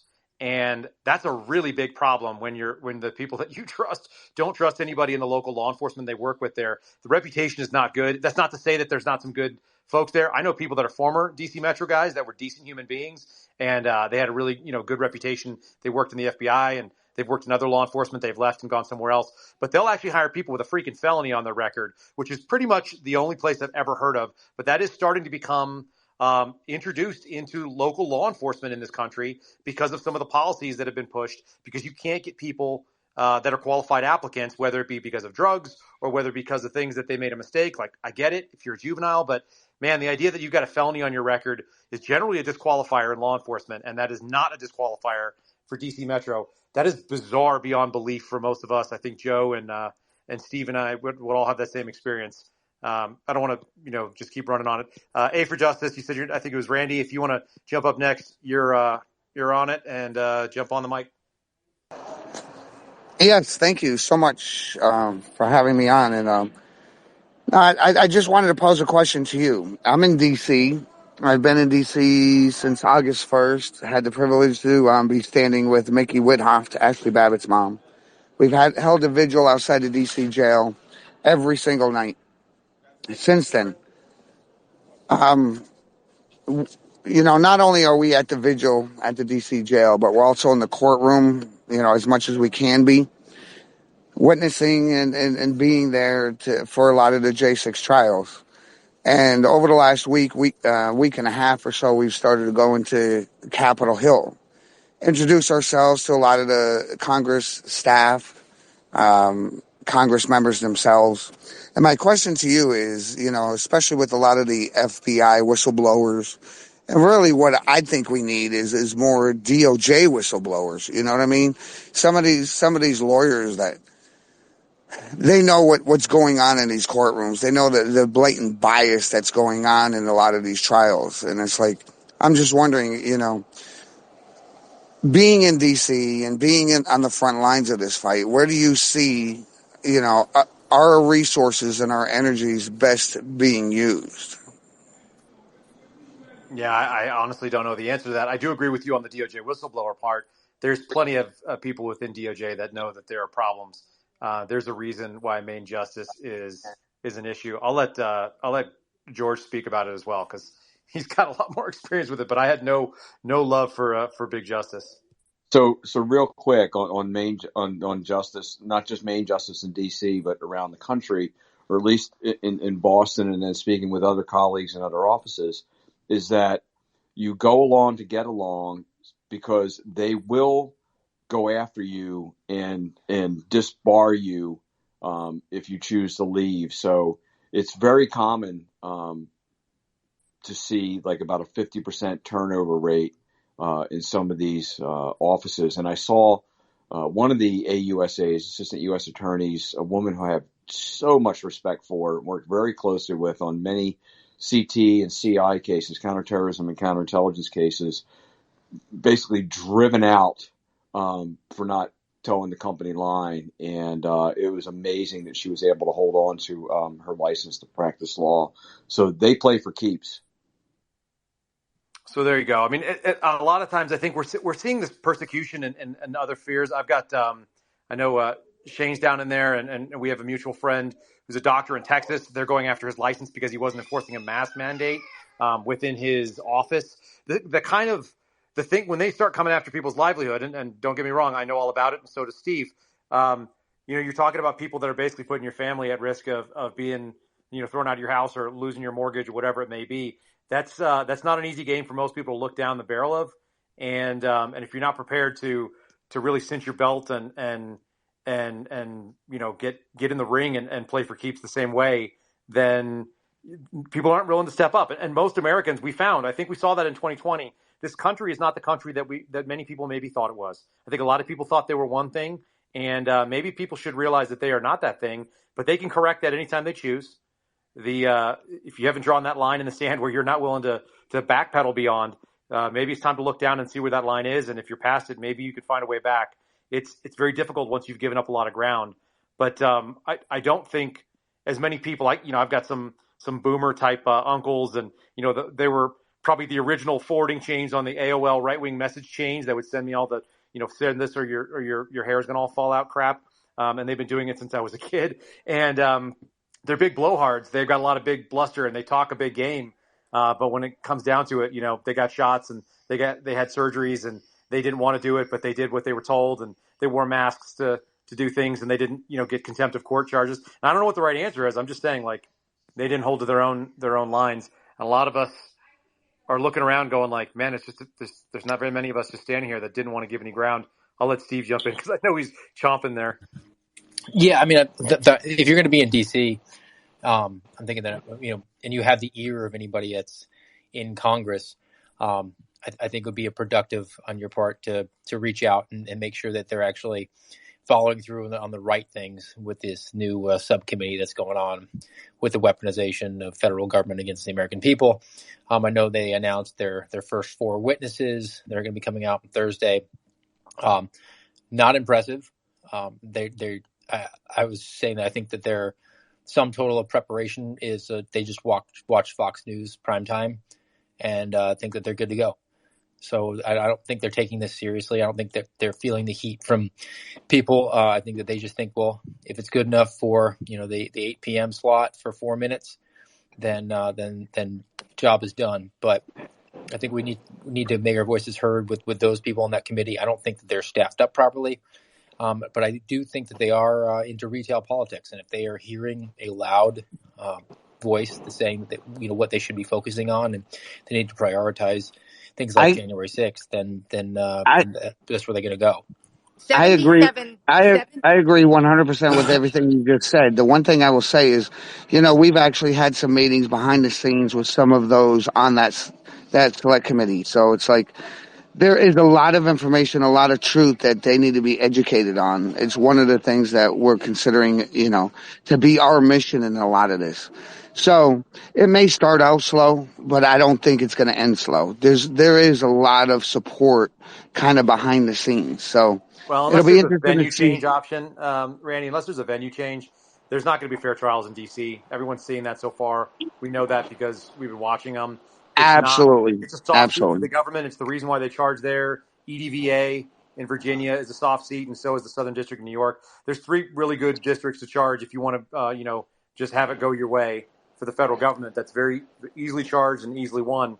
And unfortunately, those are the ones. And, all these J6 defendants are in one that I would just say just move them anywhere. Like, honestly, move them anywhere outside of those 3 districts and give them a shot at having a fair hearing with a jury of their peers. But we're not seeing that, and the judges are defending it. And I think if you listened earlier, you heard Shipwreck Crew explain the circuit court decision that's actually governing that. And unless Congress can step in and pass something specifically, then they're going to be in a rough spot. We're going to wrap up in just a few seconds here. So I want to give Tresness Adams a chance to go. Your hand's been up a couple times. And Tracy, does that sound good? Yeah, I just wanted to say there have been 77 letters sent by Jim Jordan or one member of the judiciary on the House side to the DOJ or the FBI in the past year and a half or so. 0 of them have been answered with any specificity or substance whatsoever. So, great subpoena, great have a bunch of witnesses that can be on Fox News later on in the night for sound bites. But you guys have to understand who wrote the report. There's a report that came out about the, government abuses, especially it was basically a whistleblower report. It was really well done for the most part. Likely the staffers wrote that. So whoever those overworked staffers are, somebody send them pizzas and get them Starbucks or get them a gift card or something so they can go have a drink. Whatever you need to do to get the right questions out of those guys during those hearings, please do it. That's all. Cool. Hey, Kyle, can I go? We were going to have Tresness Adams go, and then okay. Adam or Trennis? Trennis, sorry. Trennis. Okay. Go ahead, Trennis. Hey guys, how are you? Thanks for inviting me in to speak for a moment. Just let's be hasty here in the speech. So I will be there Thursday speaking with a committee, investigative group working on this, and that is the problem. They've recognized the problem that they don't know what they're investigating, and they've started to seek out the people that do know what they're investigating. And so you think of it in these terms, they've got 100 boxes full of information. Somebody reads a statement. They don't know if the statement's true or categorically false or a lie or misleading or what have you. And that's why you have to have the people like myself or David, Sean, Randy's been a part of so many of these people that have been investigating this matter for 2 full years and that know the material. I still haven't gotten a phone call, and I probably know it better than anybody on this planet. I'll challenge that, but okay. Anyway. So moving on, no disrespect, Tracy, but I've spent 2 years of my life at 15 to 18 hours a day, 7 days a week doing nothing but January 6th investigation. Oh, I don't mean January 6th. I'm talking about the whistleblower stuff and all of the FBI. Oh, now that's not my realm. God bless you for that work. Hey, listen, Tracy, you and I should meet. I'm going to be in D.C. on Thursday. I'll be there Thursday, Friday, Saturday. I'm not sure when I'm leaving, but I'll at least be there that long. Are you in D.C.? I'm not. Thank goodness I'm not. We were on two different wavelengths, sir. Continue. I Sorry, apologize. I apologize. I was thinking, I haven't met very many people that can rival the January 6th knowledge. So, I respect you. So no disrespect in there. So I appreciate different wavelengths. Anyway, moving forward, the information that I intend to provide them is and I'm willing to make this testimony under oath. I'm looking forward to that opportunity. We have compiled a massive data dump. I'm going to be delivering a brief to them. We're going to leave white paper for them. There's so many different things that are happening. There are facts that are going to be flushed out. We have the information of categorically false and misleading lies, statements, testimonies, all compiled and put together in a meaningful way. I think it's very important that any of you, Randy, I know you're, very poignant fella, Sean, so many people here. I think it's important that you remember when you deliver I'm speaking specifically to you, but anyone else that's going in, you have to stay fact-based. If you can't prove it, don't say it, and that's where you have to be. If you want to make a note of something kind of at the aftermath of gaining credibility for the absolute facts that you can show, whether it be by video evidence, statement, what have you, on the record matters, then that's great. But if you have something else to add, make a note and say, this is what we know. This is what we know at the other end, and here's the gap in the middle. And they may be able to use their type of resources, the things that we don't have available to us, kind of like what Sean's talking about. And I agree with Sean almost on everything he said. I think that we can't blame the entire event. I think that you have to blame some part or even of that event on that. It's not the entirety of the event on whatever bad actors or individual forces or whatever those other individuals were. But aside from that, when we get into the facts and the meat of January 6th, there are people out there that have information, and if they would come forward, and this is kind of what we're going to do, we're going to open a door. We're going to paint some of these truths, and I'm going to be releasing some of what I'm doing, what I can release publicly. There's much of what, unfortunately, it'll be under seal that I won't be able to release, but hopefully that will be the job of the committee to do that.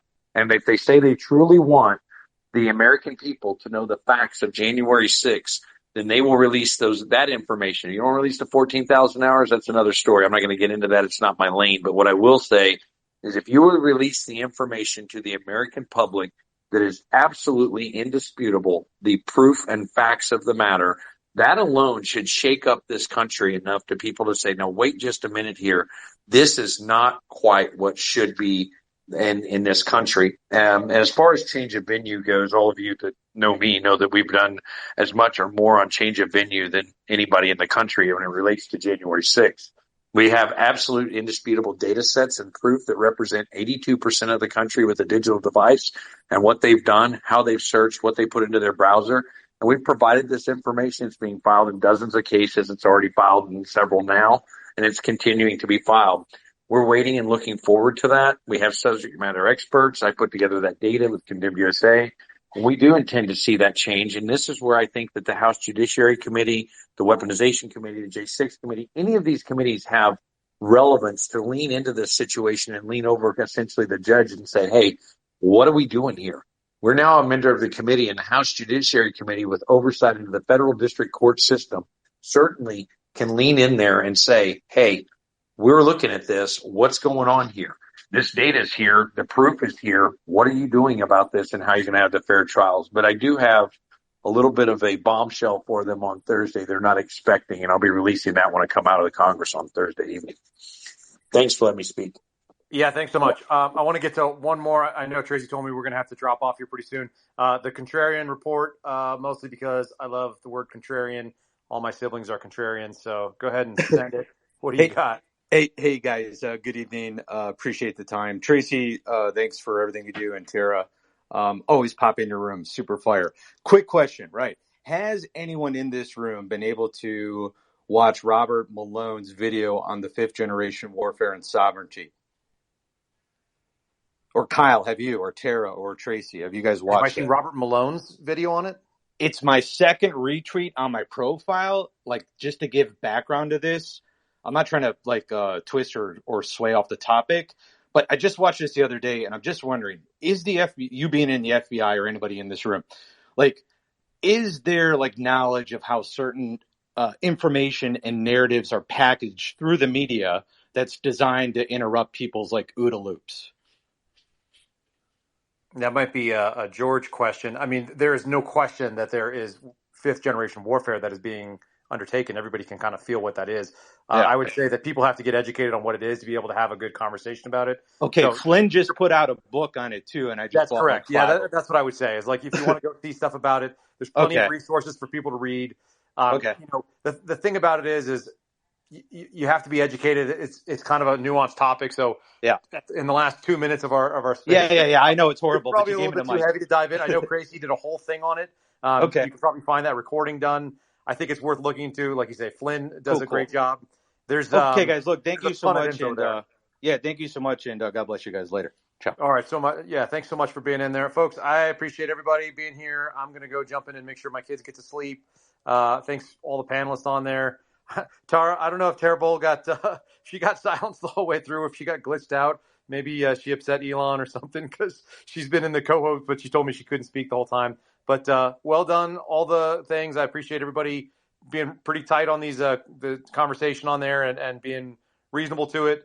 Thanks everybody for joining in. We'll do it again. And Tracy, you're the best. I know she said she had to drop off, so we're gonna close this sucker down.